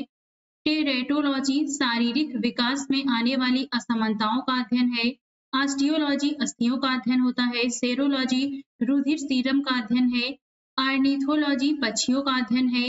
लिथोट्रिप्सी एक चिकित्सीय प्रक्रिया है। लिथोट्रिप्सी एक चिकित्सीय प्रक्रिया है जिसमें प्रघाती तरंगों की सहायता से गुर्दे, पित्ताशय, मूत्राशय की थैली आदि में स्थित पथरी को तोड़कर मरीज का इलाज किया जाता है। प्रमुख शब्दावलियां एवं उनसे संबंधित उत्पाद दिए गए हैं। एपीकल्चर व्यापारिक स्तर पर शहद उत्पादन तथा फसलों में परागकण हेतु मधुमक्खी पालन होता है। एविकल्चर पक्षी पालन है। पिस्सीकल्चर मत्स्य पालन है। एक्वाकल्चर जलीय जीवों, जंतु एवं वनस्पतियों का संवर्धन है। एग्रीकल्चर फसल संवर्धन, पशुपालन तथा कृषि से संबंधित विज्ञान है। एल्गाकल्चर एक्वाकल्चर का एक प्रकार जिसके अंतर्गत शैवालों की कृषि की जाती है। सेरीकल्चर कच्चे रेशम के उत्पादन हेतु रेशम कीट का पालन है। सिल्वीकल्चर वन संवर्धन से संबंधित है। स्पॉन्जीकल्चर स्पंज संवर्धन से। कैनिकल्चर कुत्ता पालन से संबंधित है। फ्लोरिकल्चर फूलों की खेती या पुष्पकृति से। ओलेरीकल्चर सब्जियों की कृषि से संबंधित है। अर्बोरिकल्चर वृक्षों तथा झाड़ियों की कृषि से संबंधित है। ओलिगोकल्चर कुछ फसलों या प्रजातियों की कृषि से संबंधित है। हॉर्टिकल्चर फूलों, बागों, सब्जियों और मसालों की खेती से संबंधित है। ओस्ट्रीकल्चर व्यापार हेतु सीपों में कृत्रिम प्रजनन से संबंधित है। ओलिकल्चर जैतून का उत्पादन, संरक्षण तथा व्यापार से संबंधित है। हेलिकल्चर घोंघे के संवर्धन से संबंधित है। वर्मीकल्चर कृषि उत्पादन में वृद्धि हेतु कछुआ पालन से संबंधित है। विटीकल्चर अंगूर उत्पादन से संबंधित है। मेरीकल्चर मानव उपभोग हेतु समुद्री जीवों, जंतु व वनस्पति संवर्धन से संबंधित है। मोरिकल्चर शहतूत की खेती से संबंधित है। सिट्रीकल्चर खट्टे फलों व फल उत्पादों के संवर्धन से संबंधित है। पोमोलॉजी फलों की कृषि से संबंधित है। हाइड्रोपोनिक्स मृदा विहीन पादप संवर्धन से संबंधित है। इसे हाइड्रोपोनिक्स या फिर एरोपोनिक्स कहते हैं या फिर एरोकल्चर भी कहते हैं। तो ये इसके 3 नाम हैं। इसका मतलब होता है मृदा विहीन पादप संवर्धन। नेक्स्ट है वेजिकल्चर, सब्जियों एवं पौधों की कृषि, मुख्यतः जड़ वाले फसलों की कृषि जिनमें कायिक प्रवर्धन होता है। अब देखते हैं जैव विकास से संबंधित तथ्यों को। जैव विकास इवोल्यूशन परिकल्पना पर पहला तर्कसंगत सिद्धांत फ्रांसीसी जीव वैज्ञानिक जीन बैप्टिस्टे ली डेमार्क ने प्रस्तुत किया था। इसे लैमार्क का सिद्धांत या उपार्जित लक्षणों की वंशागति कहते हैं। यह वर्ष 1809 में उनकी पुस्तक फिलॉसफी जूलॉजिक में छपा। लैमार्क के अनुसार परिवर्तन शरीर के उपयोग तथा अनुपयोग के कारण होते हैं। अधिक उपयोग किए जाने वाले अंग सुदृढ़ एवं सुविकसित हो जाते हैं, जैसे जिराफ की लंबी गर्दन, तथा कम उपयोग वाले अंग निष्क्रिय एवं धीरे धीरे लुप्त हो जाते हैं, जैसे सर्पों में टांगों का अभाव, हमारे शरीर के अवशोषी अंग आदि। डार्विनवाद इंग्लैंड के जैव विकास में चार्ल्स डार्विन द्वारा प्रस्तुत किया गया। डार्विनवाद को प्राकृतिक वर्णवाद भी कहते हैं। प्राकृतिक वर्ण या चयन एक ऐसी प्रक्रिया है जिसके कारण जीवों की आबादियों में जीन रूपों तथा एलिनो जीनों दोनों की आवृत्तियों में महत्वपूर्ण परिवर्तन होते रहते हैं। डार्विनवाद की विस्तृत व्याख्या इनकी पुस्तक प्राकृतिक चुनाव द्वारा जातियों की उत्पत्ति में दी गई थी। ये 1859 में आई। डार्विन का प्राकृतिक वर्णवाद over production, struggle for existence and variance तथा सर्वाइवल ऑफ द फिटेस्ट, इन तीनों पर आधारित है। मैमथ प्रजाति वर्तमान समय में विलुप्त है। यह हाथी का पूर्वज माना जाता है। आधुनिक मनुष्य के हाल का पूर्वज क्रो-मैग्नन मानव को माना जाता है। इनका शरीर गठा हुआ और लगभग 6 फुट लंबा था। इनकी कपाल गुहा 1600 क्यूबिक सेंटीमीटर थी। वर्गकी के बारे में देखते हैं। जीव विज्ञानियों के अनुसार जीव जगत में सबसे अधिक संख्या कीटों की है। ये आर्थ्रोपोडा संघ के अंतर्गत आते हैं। अमीबा एक कोशिकीय प्रोटोजोआ है। अमीबा में प्रायः द्विखंडन विधि द्वारा जनन होता है, जो कि एक प्रकार की अलैंगिक विधि है। समतापी अर्थात गर्म रुधिर वाले जंतु वे होते हैं जिनके शरीर का ताप वातावरण के ताप से प्रभावित न होकर सदैव एक सा रहता है, जैसे पक्षी तथा स्तनधारी। असमतापी वे जंतु होते हैं जिनके शरीर का ताप वातावरण के ताप के अनुसार घटता बढ़ता रहता है, जैसे मत्स्य, उभयचर सरीसृप आदि। कुछ समुद्री जंतुओं के नाम मछलियों के नाम से मिलते जुलते हैं, परंतु ये मछलियां नहीं हैं, जैसे जेलीफिश, स्टारफिश, सिल्वरफिश, कैटलफिश, हेगफिश, रेजरफिश, क्रेफिश इत्यादि। डॉल्फिन एक जलीय जंतु है जिसे स्तनी वर्ग अर्थात मैमेलिया के गण सिटेसिया में रखा गया है। यह एक अत्यंत ही बुद्धिमान जंतु है। इसका शरीर धारा रेखित होता है तथा इसके मादा में चूचूक उपस्थित होते हैं। गंगा नदी में पाई जाने वाली डॉल्फिन को राष्ट्रीय जलीय जीव घोषित किया गया है। सील या फोका एक स्तनपायी जंतु है जो गण कॉर्निवोरा के अंतर्गत आता है। यह एक जलीय चुस्त एवं शक्तिशाली स्तनधारी जंतु है जो कि मांसाहारी होता है। शिकार करने के लिए इनमें नुकीले कैनाइन दांत पाए जाते हैं तथा तैरने के लिए इनमें चप्पू या फ्लिपर्स उपस्थित होते हैं। रात्रिचर जंतु वे जंतु होते हैं जो दिन में आराम करते हैं किंतु रात्र में सक्रिय होते हैं। ये हैं मच्छर, चमगादड़, उल्लू, कीवी इत्यादि जंतु प्रायः रात्रिचर होते हैं।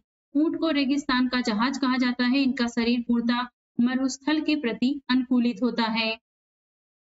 इनके पैर गद्देदार होते हैं तथा श्वसन की लय अति धीमी होती है।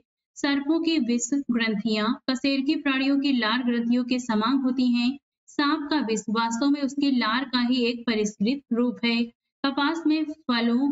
कपास को फलों में स्थित बीज के बीजावरण से लगे रेशों से प्राप्त करते हैं, जो कि दो प्रकार के होते हैं, एक बड़ी जिसे लिंट रेशा तथा दूसरी छोटी जिसे फज रेशा कहते हैं।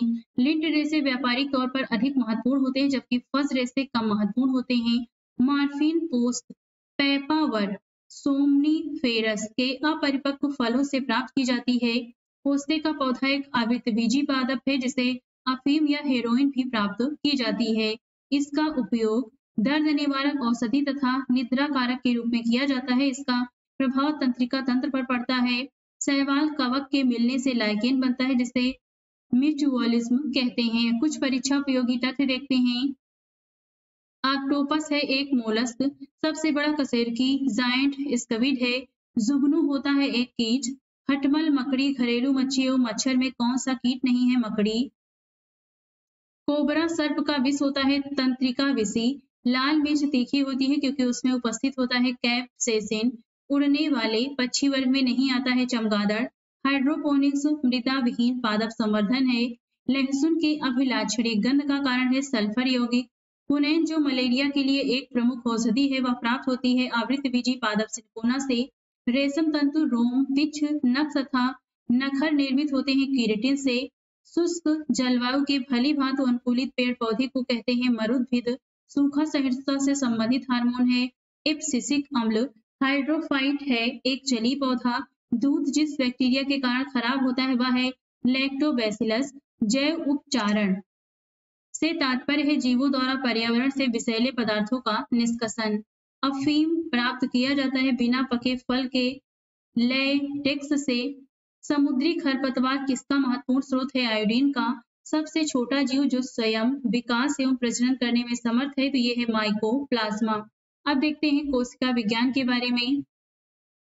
नाभिक के अलावा कोशिका के माइटोकॉन्ड्रिया तथा हरित लवक नामक कोशिकांग में डीएनए पाया जाता है। यह एक आनुवंशिक पदार्थ है तथा जीवों के लक्षणों की संकेत सूचनाओं को जन्मपत्री की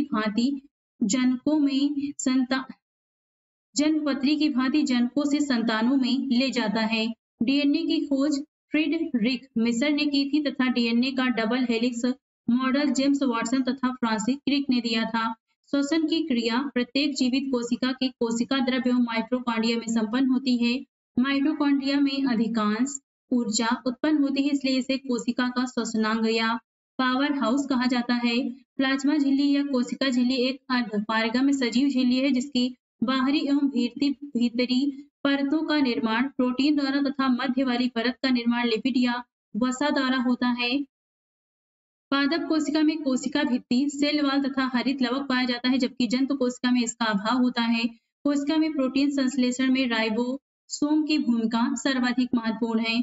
एक अंतःद्रव्यी जालिका की कला से राइबोसोम लगे रहते हैं तथा ये राइबोसोम प्रोटीन संश्लेषण के निर्माण स्थल होते हैं। मानव शारीरिकी के बारे में देखते हैं। हमारे शरीर का अधिकतम भार लगभग 2/3 जल से बना होता है। यह प्रकृति का सबसे उत्तम विलायक होता है। कोशिका द्रव्य, ऊतक द्रव्य, रुधिर, प्लाज्मा, मूत्र, स्वेद आदि का आधारभूत तरल जल ही होता है। शल्य क्रिया में आर्थोप्लास्टी के अंतर्गत कूल्हे के जोड़ का प्रतिस्थापन, आर्थराइटिस या अन्य कारणों से निष्क्रिय हो चुके जोड़े का प्रतिस्थापन या पुनर्संयोजन किया जाता है। इसका उद्देश्य दर्द से छुटकारा दिलाना, मांसपेशियों की क्षमता को सुधारना तथा चलने की क्षमता को ठीक करना है। कशेरुक रज्जु में 31 जोड़ी तंत्रिकाएं निकलती हैं जिन्हें रीढ़ की सुषुम्नीय अर्थात स्पाइनल तंत्रिकाएं कहते हैं। शरीर में स्थित कपाली अर्थात क्रैनियल तंत्रिकाएं मस्तिष्क से जुड़ी होती हैं जिनकी संख्या 12 जोड़ी होती है। एक स्वस्थ मनुष्य एक दिन में लगभग 1.5 लीटर पेशाब करता है। मूत्र एक हल्का अम्लीय, इसका पीएच होता है 6, माध्यम का होता है तथा इसमें 95% जल की मात्रा होती है। इसका पीला रंग यूरोक्रोम के फलस्वरूप होता है जो कि हीमोग्लोबिन के विखंडन से बनता है। नाखून बाह्य कंकाल के अंतर्गत आते हैं जो कि एक्विलेटिन्स से बने होते हैं। इन्हें काटे जाने पर दर्द नहीं होता क्योंकि ये मृत कोशिकाओं के द्रव्य द्वारा निर्मित होती हैं जिनमें रक्त संचरण नहीं होता है। मनुष्य के जीवन काल में 20 दांत 2 बार विकसित होते हैं, जबकि 12 स्थायी चवण दंत एक दंती होते हैं। मानव सहित अधिकांश वयस्क स्तनी द्विदंती होते हैं तथा अर्थात चवण दांतों के अलावा अन्य दांत जीवन में 2 बार विकसित होते हैं। हमारे मुंह में आदर्श रूप से 4 प्रकार के दांत होते हैं: कृंतक, रदनक, प्रचवर्णक तथा चवर्णक। हमारे शरीर का सबसे दृढ़ भाग दंत वल्क इनेमल है। यह मुख्यतः कैल्शियम फॉस्फेट और कैल्शियम कार्बोनेट का बना होता है। शरीर में प्रतिवर्ती क्रियाओं का नियंत्रण कशेरुक रज्जु द्वारा होता है। स्वभाव के आधार पर प्रतिवर्ती क्रिया 2 प्रमुख श्रेणियां अबंधित तथा अनुबंधित होती हैं। प्रतिवर्ती क्रिया के द्वारा ही अपना पैर कांटे पर पड़ने पर हम पैर को पीछे की ओर खींच लेते हैं। निषेचन की क्रिया अंडवाहिनी अर्थात गर्भाशयी नाल में होती है। मादा जनन पथ में पहुंचने के पश्चात शुक्राणु की निषेचन क्षमता सामान्यतः 48 घंटों तक सुरक्षित रहती है। मनुष्य में जन्म का समय निषेचन के बाद आदर्श रूप से 266 दिन या 38 सप्ताह का होता है। एक स्वस्थ व्यक्ति के हृदय की धड़कन 1 मिनट में लगभग 72 से 75 बार होती है। वृद्धों में यह कम तथा बच्चों में यह सबसे ज्यादा होती है। हमारा हृदय प्रति मिनट 5-6 लीटर रुधिर पंप करता है। हृदय में एक स्पंदन की समाप्ति से लेकर अगले स्पंदन की समाप्ति तक एक हृदय चक्र होता है। हृदय में ऐसी कोशिकाएं जो विद्युतीय तरंग उत्पन्न करती हैं पेस मेकर कोशिकाएं कहलाती हैं। हृदय स्पंदन इन्हीं विद्युतीय तरंगों द्वारा निष्पादित होता है। कुछ तथ्य हैं। वयस्क मानव में होती हैं 206 अस्थियां। मनुष्य की आंख में प्रकाश तरंगे स्नायु उद्योगों में परिवर्तित होती हैं। अक्षपट रेटिना पर नेत्रदान में दाता की आंख के जिस हिस्से को प्रतिरूपित ट्रांसप्लांट किया जाता है यह है कार्निया। किसी वस्तु का प्रतिबिंब मनुष्य की आंख में कहाँ बनता है? रेटिना में। कौन सा लवण मानव हड्डियों में सर्वाधिक मात्रा में पाया जाता है? Calcium phosphate. बीएमडी परीक्षण का पूर्ण रूप है तो यह है बोन मिनरल डेंसिटी का। मानव शरीर का तापक्रम ना ही जाड़ों में घटता है और ना ही गर्मियों में। रुधिर परिवहन तंत्र के बारे में देखते हैं। हीमोग्लोबिन एक प्रोटीन है जो कि मानव रक्त में पाया जाता है। इसके रासायनिक संयोजन में ग्लोबिन नामक प्रोटीन हीम नामक लाल रंग के पदार्थ से जुड़ा रहता है। रुधिर का लाल रंग हीम के कारण ही होता है।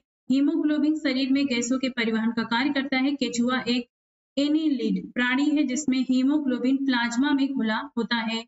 इस जंतु में रुधिराणु रंगहीन तथा केंद्रकमय होते हैं और परिसंचरण तंत्र बंद प्रकार का होता है। उम्र बढ़ने के साथ साथ मानव में रक्तदाब बढ़ जाता है। सामान्य रक्तदाब होता है 120/80। इससे अधिक होने पर उच्च रक्तदाब जबकि कम होने पर निम्न रक्तदाब हो जाता है। रक्तदाब को स्फेग्नोमैनोमीटर नामक यंत्र से मापते हैं। रक्त वर्ग को सार्वत्रिक दाता होता है क्योंकि इसमें कोई प्रतिजन नहीं होता। रक्त वर्ग ए बी सर्वग्राही होता है क्योंकि इसमें एंटीजन ए और बी दोनों होते हैं तथा कोई एंटीबॉडी नहीं होता है। रुधिर के प्लाज्मा में लिम्फोसाइट्स द्वारा एंटीबॉडी या प्रतिरक्षी प्रोटीन्स निर्मित होते हैं जो कि विष पदार्थों को निष्क्रिय करते हैं। लिम्फोसाइट सबसे छोटे श्वेत रुधिराणु किंतु संख्या में अधिक कुल WBC का 20 से 30% होते हैं। शरीर में लाल रक्त कणिकाओं RBC का जीवन काल लगभग 120 दिनों का होता है। इनकी संख्या पुरुषों में 54 लाख प्रति क्यूबिक मिमी तथा स्त्रियों में 48 लाख प्रति क्यूबिक मिमी होता है। इनका विनाश प्लीहा में होता है। लिम्फोसाइट तथा न्यूट्रोफिल्स श्वेत रक्त कणिकाओं के 2 प्रमुख प्रकार हैं। लिम्फोसाइट का निर्माण प्लीहा लसिका ग्रंथि तथा थाइमस ग्रंथि में होता है। न्यूट्रोफिल्स का निर्माण अस्थिमज्जा में होता है। मनुष्य में श्वेत रुधिराणु 4500 से 11000 प्रति क्यूबिक मिमी जबकि रुधिर प्लेटलेट्स की संख्या 2 से 5 लाख प्रति क्यूबिक मिमी होती है। प्लाज्मा रक्त पीले रंग का तरल घटक है। इसमें संपूर्ण रक्त की रक्त कोशिकाएं सामान्य रूप से निलंबित रहती हैं। यह कुल रक्त की मात्रा का लगभग 55% तक होता है। कुछ परीक्षा उपयोगी तथ्य हैं, ये देख लेते हैं। शरीर में संक्रमण से हमारी रक्षा करता है WBC। लाल रक्त कणिकाएं मुख्यतः बनती हैं अस्थिमज्जा में। रक्त होता है एक संयोजी ऊतक। रक्त समूहों की खोज की कार्ल लैंड स्टीनर ने। वर्ग AB रक्त वाला व्यक्ति किसी ऐसे व्यक्ति का रक्त ले सकता है जिसका रक्त वर्ग हो, कोई भी वर्ग हो। सफेद रक्त कण। WBC का मुख्य कार्य है रोग प्रतिरोधक क्षमता धारण करना। प्रतिरक्षा का सर्वाधिक संबंध है लिम्फोसाइट से। स्वस्थ मनुष्य का रक्तचाप सिस्टोलिक व डायस्टोलिक होता है, तो ये होता है 120 मिमी व 80 मिमी। मानव हृदय का प्रथम शल्य प्रत्यारोपण किया गया था क्रिश्चियन बर्नार्ड द्वारा। रक्त का थक्का बनने में फाइब्रिनोजेन को फाइब्रिन के परिवर्तन में भाग लेने वाला एंजाइम है थ्रोम्बिन। जब रक्त में ऑक्सीजन की सांद्रता में कमी आती है तो श्वास की गति बढ़ जाती है। हृदय की धड़कन नियंत्रित करने के लिए जो खनिज आवश्यक है वह है पोटेशियम। डीएनए अंगुली छापन और नैदानिक शोध केंद्र अवस्थित है हैदराबाद में। मानव रक्त की श्यानता का कारण है प्लाज्मा व बिम्बाणु। मानव शरीर में हीमोग्लोबिन का कार्य है ऑक्सीजन का परिवहन करना। अब देखते हैं पाचन तथा उत्सर्जन से संबंधित प्रश्नों को। पहला है छोटी आंत मुख्यतः 3 भागों यथा ग्रहणी, मध्यांत्र तथा शेषांत्र में विभाजित होता है, जिसकी लंबाई क्रमशः 25 सेंटीमीटर, 2.5 मीटर तथा 3.5 मीटर होती है। मानव शरीर में पाचन का अधिकांश भाग छोटी आंत में संपन्न होता है। पचे हुए पदार्थों का अवशोषण भी मुख्यतः छोटी आंत में ही होता है। लार में एंजाइम एमाइलेज होता है जो स्टार्च को शर्करा में तोड़ता है। मनुष्य शरीर में खून के शुद्धिकरण की प्रक्रिया डायलिसिस कहलाती है। प्राकृतिक रूप से शरीर में यह प्रक्रिया वृक्क द्वारा संपन्न होती है। यह रुधिर से फॉस्फेट, नाइट्रोजन यौगिक तथा यूरिया तथा यूरिक अम्ल को पृथक करता है और रक्त के परासरणी दाब ओपी एवं उसकी मात्रा का नियमन करता है। वृक्क के क्षतिग्रस्त हो जाने पर इस कार्य हेतु अपोहक का प्रयोग किया जाता है जो कृत्रिम वृक्क के रूप में कार्य करता है। एंजाइम मूलतः प्रोटीन होते हैं जो बायो उत्प्रेरक के रूप में जैव रासायनिक क्रियाओं को उत्प्रेरित या उनकी गति को बढ़ाने का कार्य करते हैं। यकृत, लीवर मानव का सबसे बड़ा ग्रंथि है। यह मानव शरीर का एक महत्वपूर्ण पाचक अंग है जिसके द्वारा लगभग 500 क्रियाओं का संपादन किया जाता है। पित्त का उत्पादन, रक्त प्लाज्मा के कुछ प्रोटीनों का उत्पादन, ग्लाइकोजेनोसिस क्रिया द्वारा ग्लूकोज का ग्लाइकोजन में परिवर्तन, रक्त में अमीनो अम्ल का नियमन तथा विषाक्त अमोनिया को यूरिया में परिवर्तित करना आदि यकृत की कुछ मुख्य क्रियाएं हैं। ट्रिप्सिन, टाइलिन तथा पेप्सिन पाचक एंजाइम है जिनका स्राव क्रमशः अग्नाशय, लार तथा अमाशय द्वारा होता है। गैस्ट्रिन एक हार्मोन है जो कि अमाशय में जी कोशिकाओं तथा गृहिणी द्वारा मुक्त होती है। यह गैस्ट्रिक अम्ल के स्रावण को उद्दीपित करता है। एमाइलेज नामक एंजाइम का स्राव लार ग्रंथियों तथा अग्नाशय द्वारा किया जाता है। यह भोजन में स्टार्च मंड के जल अपघटन से ग्लूकोज निर्मित करता है। न्यूट्रास्यूटिकल्स शब्द न्यूट्रिशंस तथा फार्मास्यूटिकल शब्दों से मिलकर बना हुआ है। न्यूट्रास्यूटिकल उत्पाद नियमित पोषक मूल्यों के साथ साथ औषधि लाभ प्रदान करने के लिए जाने जाते हैं। कुछ इंपॉर्टेंट तथ्य हैं। पोटेशियम अल्पता से संबद्ध है। निम्न रक्तचाप यूरिया रक्त से पृथक किया जाता है। गुर्दा द्वारा मानव वृक्क अस्थमरी में पाए जाने वाला प्रमुख रासायनिक यौगिक है कैल्शियम ऑक्जेलेट। हम हल्दी पौधे के जिस भाग से पाते हैं वह है तना। ईस्ट और मशरूम है तो ये फफूंदी होती है। फफूंद नाखून काटते समय दर्द नहीं होता क्योंकि नाखून मृत कोशिकाओं के द्रव्य द्वारा बने होते हैं जिनमें रक्त संचरण नहीं होता। एक बीज के अंकुरण के लिए 3 परिस्थितियां सर्वाधिक महत्वपूर्ण है जो हैं पानी, उचित तापमान, ऑक्सीजन। लाइकेन मिश्रित जीव है जो बने होते हैं कवक एवं शैवाल से। शीत भंडारों में फलों तथा साग सब्जियों का अपघटन धीमा हो जाता है। हमारे तंत्र में अधिकतम एटीपी अणुओं को उत्पन्न करने वाला पद है क्रेब्स चक्र। यकृत एवं मांसपेशियों में ऊर्जा जमा होती है ग्लाइकोजन के रूप में। मानव के श्वेत रक्त कणों WBC का व्यास होता है लगभग 0.007 मिमी। विटामिन और पोषण के बारे में जानते हैं। विटामिन से जटिल कार्बनिक यौगिक होते हैं। ये शरीर में उपापचयी अभिक्रियाओं में उत्प्रेरकों की क्रियाओं का नियंत्रण करते हैं। अब तक लगभग 20 प्रकार के विटामिन ज्ञात हो चुके हैं जिनकी 2 श्रेणियां जल में घुलनशील BC तथा वसा में घुलनशील ADE हैं। भोजन के वर्ग में वसा में प्रति यूनिट कैलोरी की मात्रा सर्वाधिक होती है। 1 ग्राम कार्बोहाइड्रेट या प्रोटीन के उपापचयी जारण से लगभग 4 किलो कैलोरी जबकि 1 ग्राम वसा के जारण से 9.3 किलो कैलोरी ऊर्जा की प्राप्ति होती है। वसा के स्रोत जंतु तथा वनस्पति दोनों हैं। विटामिन ए का रासायनिक नाम रेटिनॉल है। इसे संक्रमण रोधी विटामिन भी कहते हैं। इसका मुख्य कार्य दृष्टि रंगाओं रोडोप्सिन के संश्लेषण में भाग लेना है। इसकी कमी से रतौंधी नामक रोग होता है। यह मानव शरीर में यकृत की काफी मात्रा में संचित रहता है। इसका प्रमुख स्रोत हरी सब्जियां, गाजर, यकृत, दूध, मक्खन, अंडा, मछली का तेल इत्यादि है। विटामिन B1 का रासायनिक नाम थायमिन है। इसे फंक ने चावल की छीलन से पृथक किया था, किंतु विशुद्ध रूप से विलियम्स ने पृथक किया। इसकी कमी से बेरी नामक रोग होता है। विटामिन B2 का रासायनिक नाम राइबोफ्लेविन है। इसकी कमी से कीलोसिस नामक रोग हो जाता है। विटामिन B12 का रासायनिक नाम साइनोकोबालामिन है। इसका प्रमुख घटक कोबाल्ट है। यह विटामिन वृद्धि के लिए आवश्यक है। इसकी कमी से रक्ताल्पता होती है तथा तंत्रिका तंत्र की कार्य की गड़बड़ हो जाती है। इसके महत्वपूर्ण स्रोत हैं मांस, मछली, यकृत, दूध, पनीर इत्यादि। आंत के जीवाणु भी इसका संश्लेषण करते हैं। विटामिन सी का रासायनिक नाम एस्पार्बिक अम्ल है। इसका उत्तम स्रोत खट्टे फल जैसे आंवला, नींबू, संतरा, मौसम्बी इत्यादि है।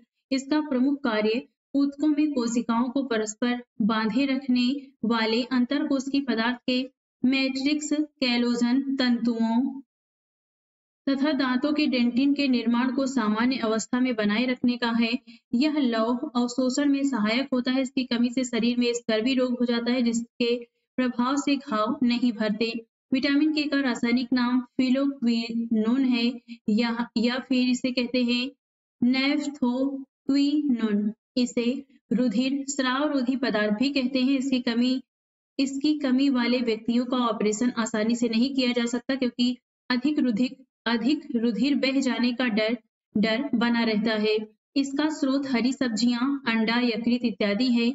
आंत के जीवाणुओं द्वारा इसका संश्लेषण किया जाता है। विटामिन डी का रासायनिक नाम कैल्सीफेरॉल है। इसे हार्मोन भी माना जाता है। इसका निर्माण सूर्य की किरणों के प्रभाव से हमारी त्वचा कोशिकाओं द्वारा किया जाता है। इसके अलावा मक्खन, यकृत, अंडे की जर्दी, वृक्क इत्यादि से भी यह मिलता है। इसकी कमी से बच्चों में रिकेट्स, सूखा रोग तथा वयस्कों में ऑस्टियोमैलेसिया नामक रोग होता है। केला मोसेसी कुल के अंतर्गत आता है। इसमें प्रचुर मात्रा में कार्बोहाइड्रेट्स पाया जाता है। इसके अलावा इसमें वसा, प्रोटीन, खनिज लवण तथा मिनरल्स भी पाए जाते हैं। केले से 89 किलो कैलोरी प्रति 100 ग्राम ऊर्जा प्राप्त होती है। बाल केराटिन नामक प्रोटीन का बना होता है। केराटिन प्राणियों में नाखून और बालों का प्रमुख संरचनात्मक घटक है। टायरोसिन प्रोटीन की प्रचुरता वाले खाद्य पदार्थों में उपस्थित अमीनो अम्ल है। यह मस्तिष्क में एड्रेनलिन, नोरएड्रेनलिन और डोपामाइन आदि न्यूरोट्रांसमीटर का निर्माण करता है। इससे शारीरिक सतर्कता और ऊर्जा को बढ़ाने में मदद मिलती है। इसकी कमी से व्यक्ति स्वयं को दुखी और सुस्त महसूस करता है। पालक के पत्तों तथा अन्य हरी सब्जियों में सर्वाधिक मात्रा में आयरन होता है। आयरन शरीर में हीमोग्लोबिन तथा साइटोक्रोम एंजाइम का घटक है। शरीर में लौह आयरन की कमी होने से एनीमिया हो जाती है तथा शरीर की सुरक्षा तंत्र भी दुर्बल हो जाता है। दूध में केसिन नामक प्रोटीन उपस्थित होता है, जिसके कारण दूध सफेद रंग का होता है।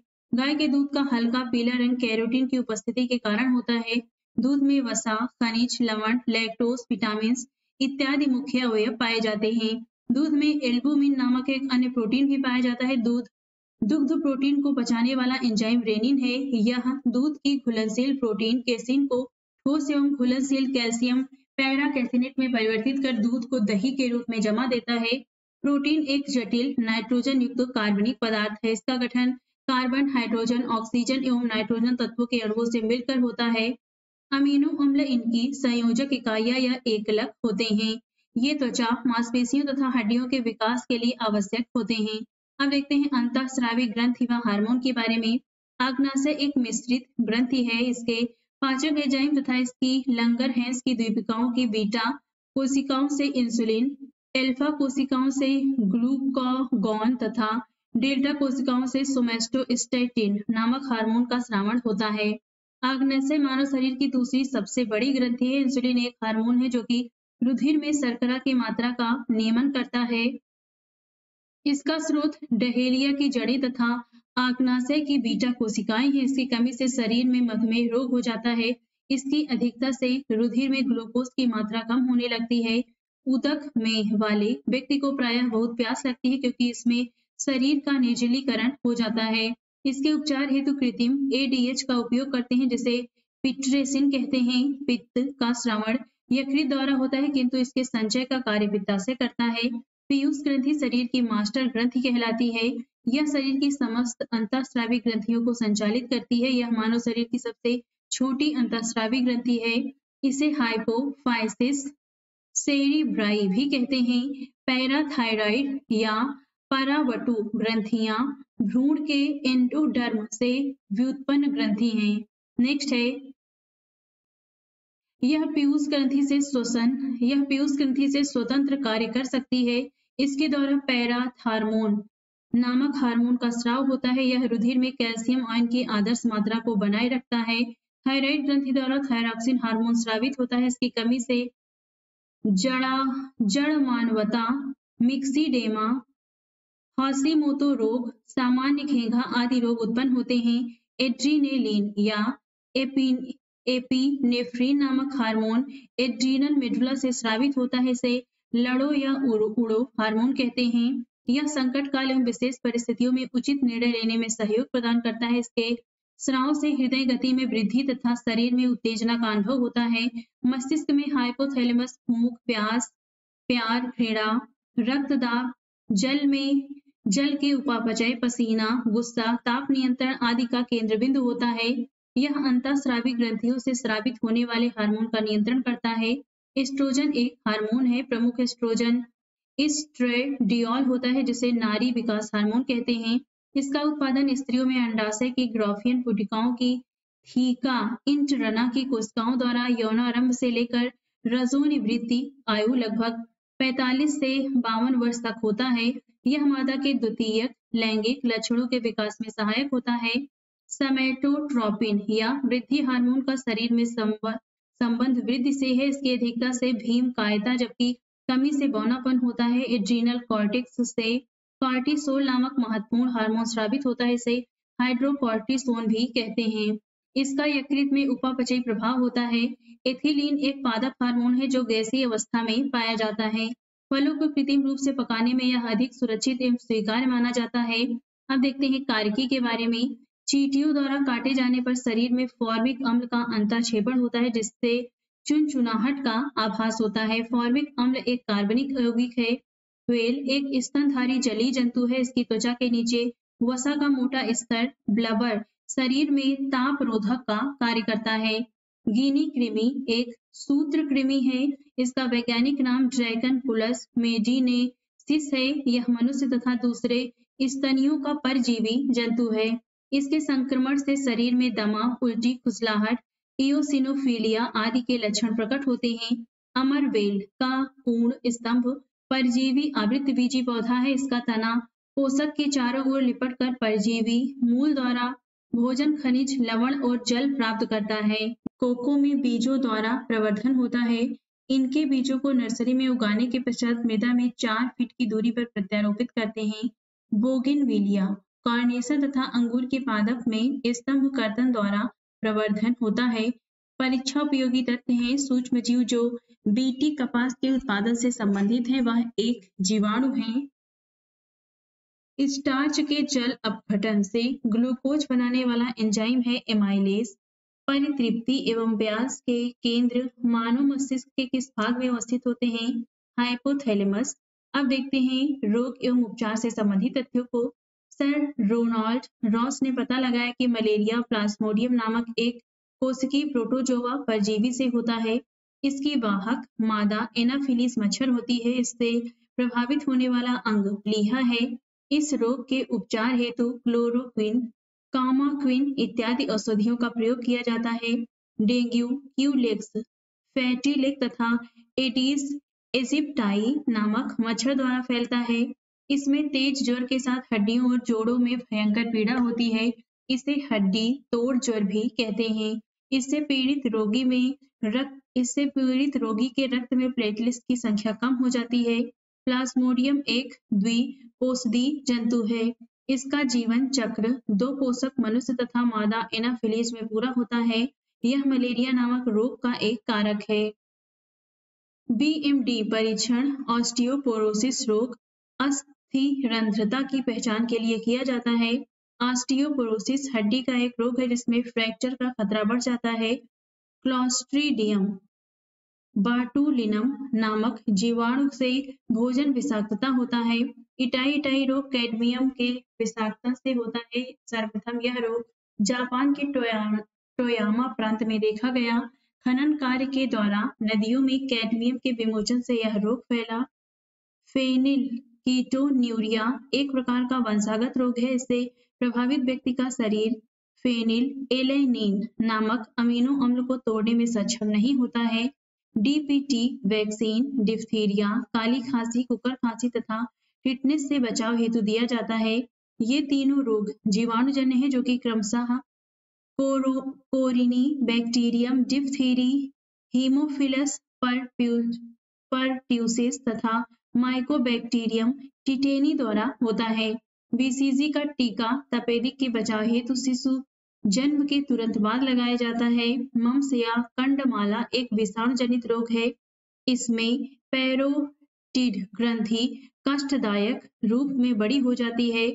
ब्लू बेबी सिंड्रोम रोग से बच्चे प्रभावित होते हैं। यह पेयजल में नाइट्रेट की अधिकता से होती है। इससे बच्चों के ओंठ एवं शरीर का रंग नीला पड़ जाता है। मूत्र में सामान्यतः जल 95%, यूरिया 2.6%, अनावश्यक लवणों के आयन 3%, क्रिएटिनिन 0.3% तथा सूक्ष्म मात्रा में यूरिक अम्ल व अन्य अपशिष्ट पदार्थ होते हैं। हीमोफीलिया एक आनुवंशिक लिंग संलग्न रोग है। इसे रक्तस्रावण रोग भी कहते हैं। अल्जाइमर रोग से मानव का मस्तिष्क प्रभावित होता है। इसमें मनुष्य की स्मरण क्षमता क्षीण हो जाती है। अधिकांशतः यह रोग मनुष्यों में 48 से 65 वर्ष के बाद होता है। पोलियो के टीके की खोज सर्वप्रथम जोनास सॉल्क ने 1952 में की थी। यह रोग पोलियो विषाणु द्वारा होता है। इससे प्रभावित अंग केंद्रीय तंत्रिका तंत्र है। यह बच्चों में होने वाला घातक रोग है जिससे ये विकलांग हो जाते हैं। एथलीट फुट नामक बीमारी ट्राइकोफाइटोन नामक फफूंद द्वारा होती है। रिनोवायरस पैथोजीन सामान्य जुखाम के लिए उत्तरदायी है। जुखाम एक संक्रामक रोग है। यह छींक, वायु इत्यादि के माध्यम से संचरित होता है। हेपेटाइटिस बी का कारक DNA वायरस है। इससे यकृत में सूजन एवं जलन पैदा होती है। यह एक संक्रामक रोग है। यक्ष्मा, तपेदिक या क्षय रोग एक संक्रामक रोग है। इसका कारक माइकोबैक्टीरियम ट्यूबरकुलोसिस नामक जीवाणु है। इसमें मनुष्य का फेफड़ा लंग्स प्रभावित होता है। इसमें रोगी को ज्वर, लगातार खांसी, खून के साथ बलगम, सांस फूलना इत्यादि लक्षण प्रदर्शित होते हैं। एमिनोसैलिसिलिक एसिड नामक औषध यक्ष्मा तथा कुष्ठ रोग दोनों की चिकित्सा के लिए उपयुक्त है। टिटनेस या धनुष टंकार रोग को लॉकला के नाम से भी जाना जाता है। इसमें रोगी का शरीर टेढ़ा होकर अकड़ जाता है। यह संक्रामक रोग क्लोस्ट्रीडियम टिटेनी नामक जीवाणु के कारण होता है। मिनी माता एक तंत्रिका संबंधी रोग है। यह शरीर में पारा की अधिकता के कारण होती है। यह व्याधि सर्वप्रथम जापान के मिनी माता शहर में ज्ञात हुई थी। प्लेग एक संक्रामक रोग है। यह पास्चुरेला पेस्टिस नामक जीवाणु द्वारा होता है। यह रोग चूहों के शरीर पर रहने वाले पिस्सुओं द्वारा फैलता है। एलर्जी वस्तु विशेष के प्रति मनुष्य की अत्यधिक संवेदनशीलता के कारण होता है। इससे शरीर में अस्थमा, दमा, ज्वर, सिर दर्द, सर्दी इत्यादि हो जाता है। फाइलेरिया को फील पांव भी कहते हैं। यह वुचरेरिया ब्रैंकटाई नामक गोल कृमि निमेटोड के संक्रमण द्वारा होता है। यह कृमि मनुष्य के लिम्फ ग्रंथियों में पहुंच जाता है जिससे हाथ, पैर, जननांग तथा अन्य अंग फूलकर विकृत हो जाते हैं। इसे फैलाने का कार्य मादा क्यूलेक्स मच्छर करते हैं। अविंदुकता आंखों से जुड़ी बीमारी है। इस रोग से प्रभावित व्यक्ति की दृश्यता में कमी आ जाती है। इसके उपचार हेतु बेलनाकार लेंस का प्रयोग किया जाता है। निकट दृष्टि दोष मायोपिया में व्यक्ति दूर की वस्तुओं को ठीक से नहीं देख पाता है। इसके उपचार हेतु अवतल लेंस का प्रयोग किया जाता है। दूर दृष्टि दोष में रोगी निकट की वस्तुओं को नहीं देख पाता है। इसके उपचार हेतु उत्तल लेंस का प्रयोग किया जाता है। दूर दृष्टि दोष को हाइपरमेट्रोपिया भी कहते हैं। मोतियाबिंद रोग आंख के लेंस के अपारदर्शी होने पर होता है। निद्रा रोग ट्रिपेनोसोमा नामक प्रोटोजोआ परजीवी द्वारा होता है। इस जीव का वाहक सीसी मक्खी है। एड्स एक विषाणुजन्य रोग है। इस रोग का कारक HIV वायरस है। एलिसा परीक्षण एड्स की पहचान के लिए किया जाता है। जीडोवुजिन एजिडोथाइमिडीन एक प्रकार का एंटी रेट्रोवायरल दवा है जिसे HIV एड्स के उपचार में प्रयोग किया जाता है। अत्यधिक मात्रा में मदिरा सेवन से लीवर सिरोसिस या यकृत का शोषण रोग हो जाता है। इसमें यकृत कोशिकाएं बड़े पैमाने पर नष्ट हो जाती हैं और उनके स्थान पर फाइबर तंतुओं का निर्माण हो जाता है। पीलिया रोग में यकृत प्रभावित होता है। इसमें पीला बिलीरुबिन रुधिर में ही रहकर पूरे शरीर में फैल जाता है जिससे त्वचा एवं नेत्र पीले पड़ जाते हैं। चेचक वेरियोला वायरस द्वारा होता है। यह अत्यंत ही संक्रामक रोग है। इससे वायरस रोगी के त्वचा, थूक, वायु, वस्त्र इत्यादि से फैलते हैं। चेचक के टीके का आविष्कार एडवर्ड जेनर ने किया था। इन्हें इम्यूनोलॉजी का जनक कहा जाता है। रानीखेत बीमारी मुर्गियों की संक्रामक बीमारी है। यह एक विषाणुजन्य बीमारी है। खुरपका व मुंहपका रोग तथा काउपॉक्स मवेशियों में होने वाला विषाणुजन्य संक्रमणीय रोग है। एंथ्रेक्स बैसिलस एंथ्रासिस नामक जीवाणु द्वारा मवेशियों में होने वाला संक्रमणीय रोग है। मैड काऊ रोग मवेशियों के मस्तिष्क को प्रभावित करने वाला रोग है। प्रियॉन नामक प्रोटीन इस रोग का कारक है। कुष्ठ रोग एक संक्रामक बीमारी है। यह माइकोबैक्टीरियम लेप्री नामक जीवाणुओं द्वारा फैलता है। थैलेसीमिया एक आनुवंशिक रोग है। इससे शरीर में हीमोग्लोबिन के संश्लेषण की क्षमता नहीं होती है। इससे रोगी के शरीर में अत्यधिक अरक्तता उत्पन्न हो जाने से रुधिर की आवश्यकता पड़ती है। बर्ड फ्लू एवियन इन्फ्लुएंजा नामक रोग का प्रचलित नाम है। यह H5N1 नामक वायरस के कारण पैदा होता है। यह एक संक्रामक रोग है जो मुख्यतः मुर्गे, मुर्गियों तथा बतखों को प्रभावित करता है। संक्रमण के कारण मनुष्य भी इससे प्रभावित होते हैं। टैमी फ्लू इसकी कारगर औषधि है। अब देखते हैं आनुवंशिक इंजीनियरिंग तथा बायोटेक्नोलॉजी के बारे में। पौधे के कायिक भागों यथा जड़, तना एवं पत्ती द्वारा जनन कायिक प्रवर्धन कहलाता है।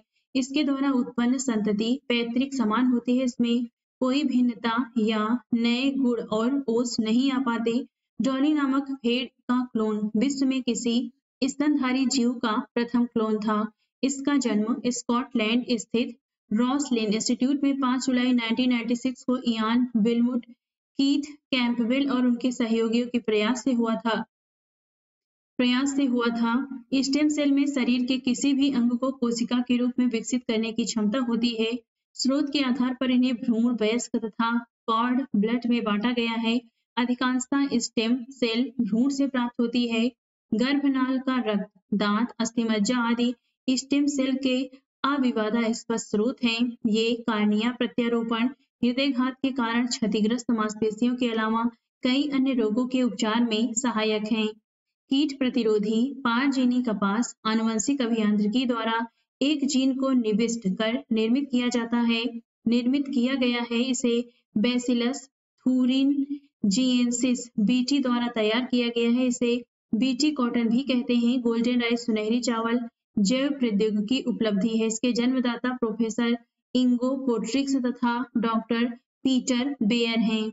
इसमें बीटा कैरोटीन बनाने वाला जीन डाला गया है जो हमारे शरीर में पहुंचने पर विटामिन ए में परिवर्तित हो जाता है। एमनियोसेंटेसिस गर्भवती महिलाओं में किया जाने वाला एक प्रसव पूर्व परीक्षण है। इसके तहत विकसित हो रहे भ्रूण के चारों ओर विद्यमान उल्बी द्रव्य की कुछ मात्रा निकालकर उसका विश्लेषण किया जाता है। इसमें विभिन्न प्रकार के जन्म दोषों जैसे डाउन सिंड्रोम तथा अन्य गुणसूत्र विषमता आदि की जांच की जाती है। इसमें भ्रूण का लिंग परीक्षण भी किया जा सकता है। डीएनए फिंगरप्रिंटिंग तकनीक का प्रयोग शिशु का पितृत्व स्थापित करने, आनुवंशिक रोगों की पहचान, पशुओं की वंशावली स्थापित करने में किया जाता है। इसके अलावा बलात्कार, हत्या आदि मामले में भी इसका उपयोग होता है। इसके विश्लेषण हेतु अपराधी के बाल, लार, रुधिर कोशिकाएं, अस्थि कोशिकाएं, शुष्क वीर्य आदि साक्ष्य पर्याप्त हैं। किसी भी व्यक्ति एवं वंश के डीएनए का एक निश्चित स्वरूप होता है।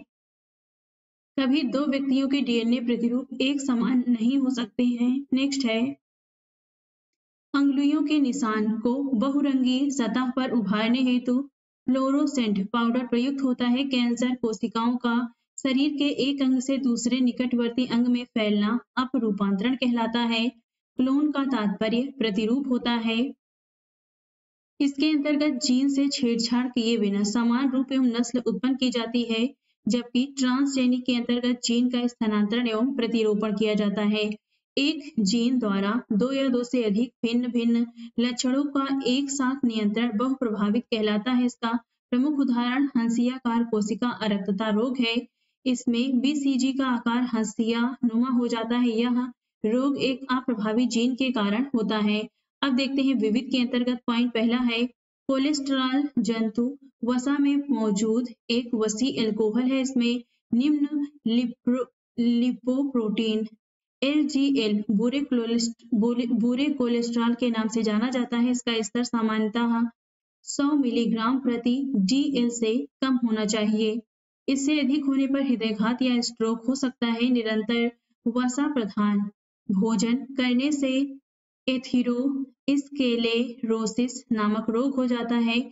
सूरजमुखी का तेल कम वसायुक्त होने के कारण हृदय रोगियों के लिए उपयुक्त होता है। आयोडीन लैमिनेरिया नामक शैवाल से प्राप्त किया जाता है। इसकी कमी से मनुष्य में घेंघा रोग होता है। इस रोग में थायराइड ग्रंथि में सूजन आ जाती है।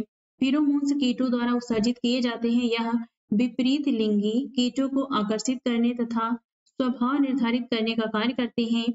नीम में एजाडीरेक्टिन नामक रसायन पाया जाता है। इसमें कीटनाशक एवं कवकनाशक गुण होता है। इससे हानिकारक कीटों में प्रजनन क्षमता अवरुद्ध हो जाती है तथा कीटों के लार्वा एवं वयस्क प्रतिकर्षित होकर भाग जाते हैं। जेट्रोफा, करंजा, नागपंचा, नीम आदि वनस्पतियों से बायोडीजल का उत्पादन किया जाता है। पर्णहरित या क्लोरोफिल एक प्रोटीन युक्त जटिल रासायनिक यौगिक है। यह वर्धक पत्तों के हरे रंग का कारक है। मैग्नीशियम क्लोरोफिल का एक प्रमुख तत्व है। EEG इलेक्ट्रोइंसेफेलोग्राफी मस्तिष्क में उत्पन्न विद्युतीय गतिविधियों की अभिलेखन प्रक्रिया है। ECG इलेक्ट्रोकार्डियोग्राफी हृदय की वैद्युत गतिविधियों की अभिलेखन प्रक्रिया है। EMG इलेक्ट्रोमायोग्राफी मांसपेशियों तथा इसको नियंत्रित करने वाली नसों के स्वास्थ्य परीक्षण की तकनीक है। मेढक उभयचर वर्ग का जंतु है। यह पानी तथा जमीन दोनों जगह रह सकता है। यह शीत रक्त का प्राणी है। यह वातावरण के अनुसार अपने शरीर का तापमान घटाता बढ़ाता रहता है। ये फेफड़े, गलफड़ों तथा त्वचा तीनों द्वारा शोषण कर सकते हैं। डॉक्टर क्रिश्चियन बर्नार्ड दक्षिण अफ्रीका के एक प्रसिद्ध सर्जन थे। इन्होंने सर्वप्रथम मानव हृदय का सफलतापूर्वक प्रतिस्थापन किया था। SA नोड या सिनोएट्रियल नोड हृदय का प्राकृतिक पेसमेकर है। यह हृदय गति को नियंत्रित करने में प्रमुख भूमिका निभाता है। जार्विक 7 एक कृत्रिम हृदय है। इसका आविष्कार रॉबर्ट जार्विक ने किया था। यह पहली बार बार्ने क्लार्क नामक रोगी में वर्ष 1982 में प्रतिस्थापित किया गया। स्पाइरोगाइरा एक शैवाल है। इसमें क्लोरोफिल पाया जाता है। यह प्रकाश संश्लेषण की क्रिया द्वारा अपना भोजन स्वयं बनाता है। गैम्बूसियम मुख्यतः ताजे पानी की मछली की एक प्रजाति है। यह मच्छरों के अंडे एवं लार्वा को चट करके लोगों को डेंगू और मलेरिया से बचाने में मददगार है। कुछ परीक्षा उपयोगी तथ्य हैं। वर्मी कल्चर में प्रयुक्त वर्म होता है अर्थवर्म। फिलाटेलिस्ट क्या करता है? डाक टिकट संग्रह। जनसंख्या एवं मानव जाति के महत्वपूर्ण आंकड़ों के अध्ययन से संबंधित है जनांगिकी। पैलियो वनस्पति के अंतर्गत अध्ययन करते हैं पादप जीवाश्मों का। रेशम कीट पालन को कहते हैं सेरीकल्चर। एनोस्मिया कहते हैं घ्राण संवेदना की कमी को। अस्पताल के किस विभाग में कैथ लैब होगी? कार्डियोलॉजी विभाग में। आर्कियोप्टेरिक्स जुरैसिक युग का सर्व पुरातन पक्षी है। विकास के उत्परिवर्तन सिद्धांत का प्रतिपादन किया था ह्यूगो ड्यूब्रिज ने। डायनासोर्स रहे हैं मेसोजोइक युग में। तो आज इस वीडियो में बस इतना ही। इस बुक में दिए गए अन्य टॉपिक से संबंधित वीडियोस देखने के लिए आप हमारे चैनल की प्लेलिस्ट में जाके वहां से बाकी की वीडियोस देख सकते हैं।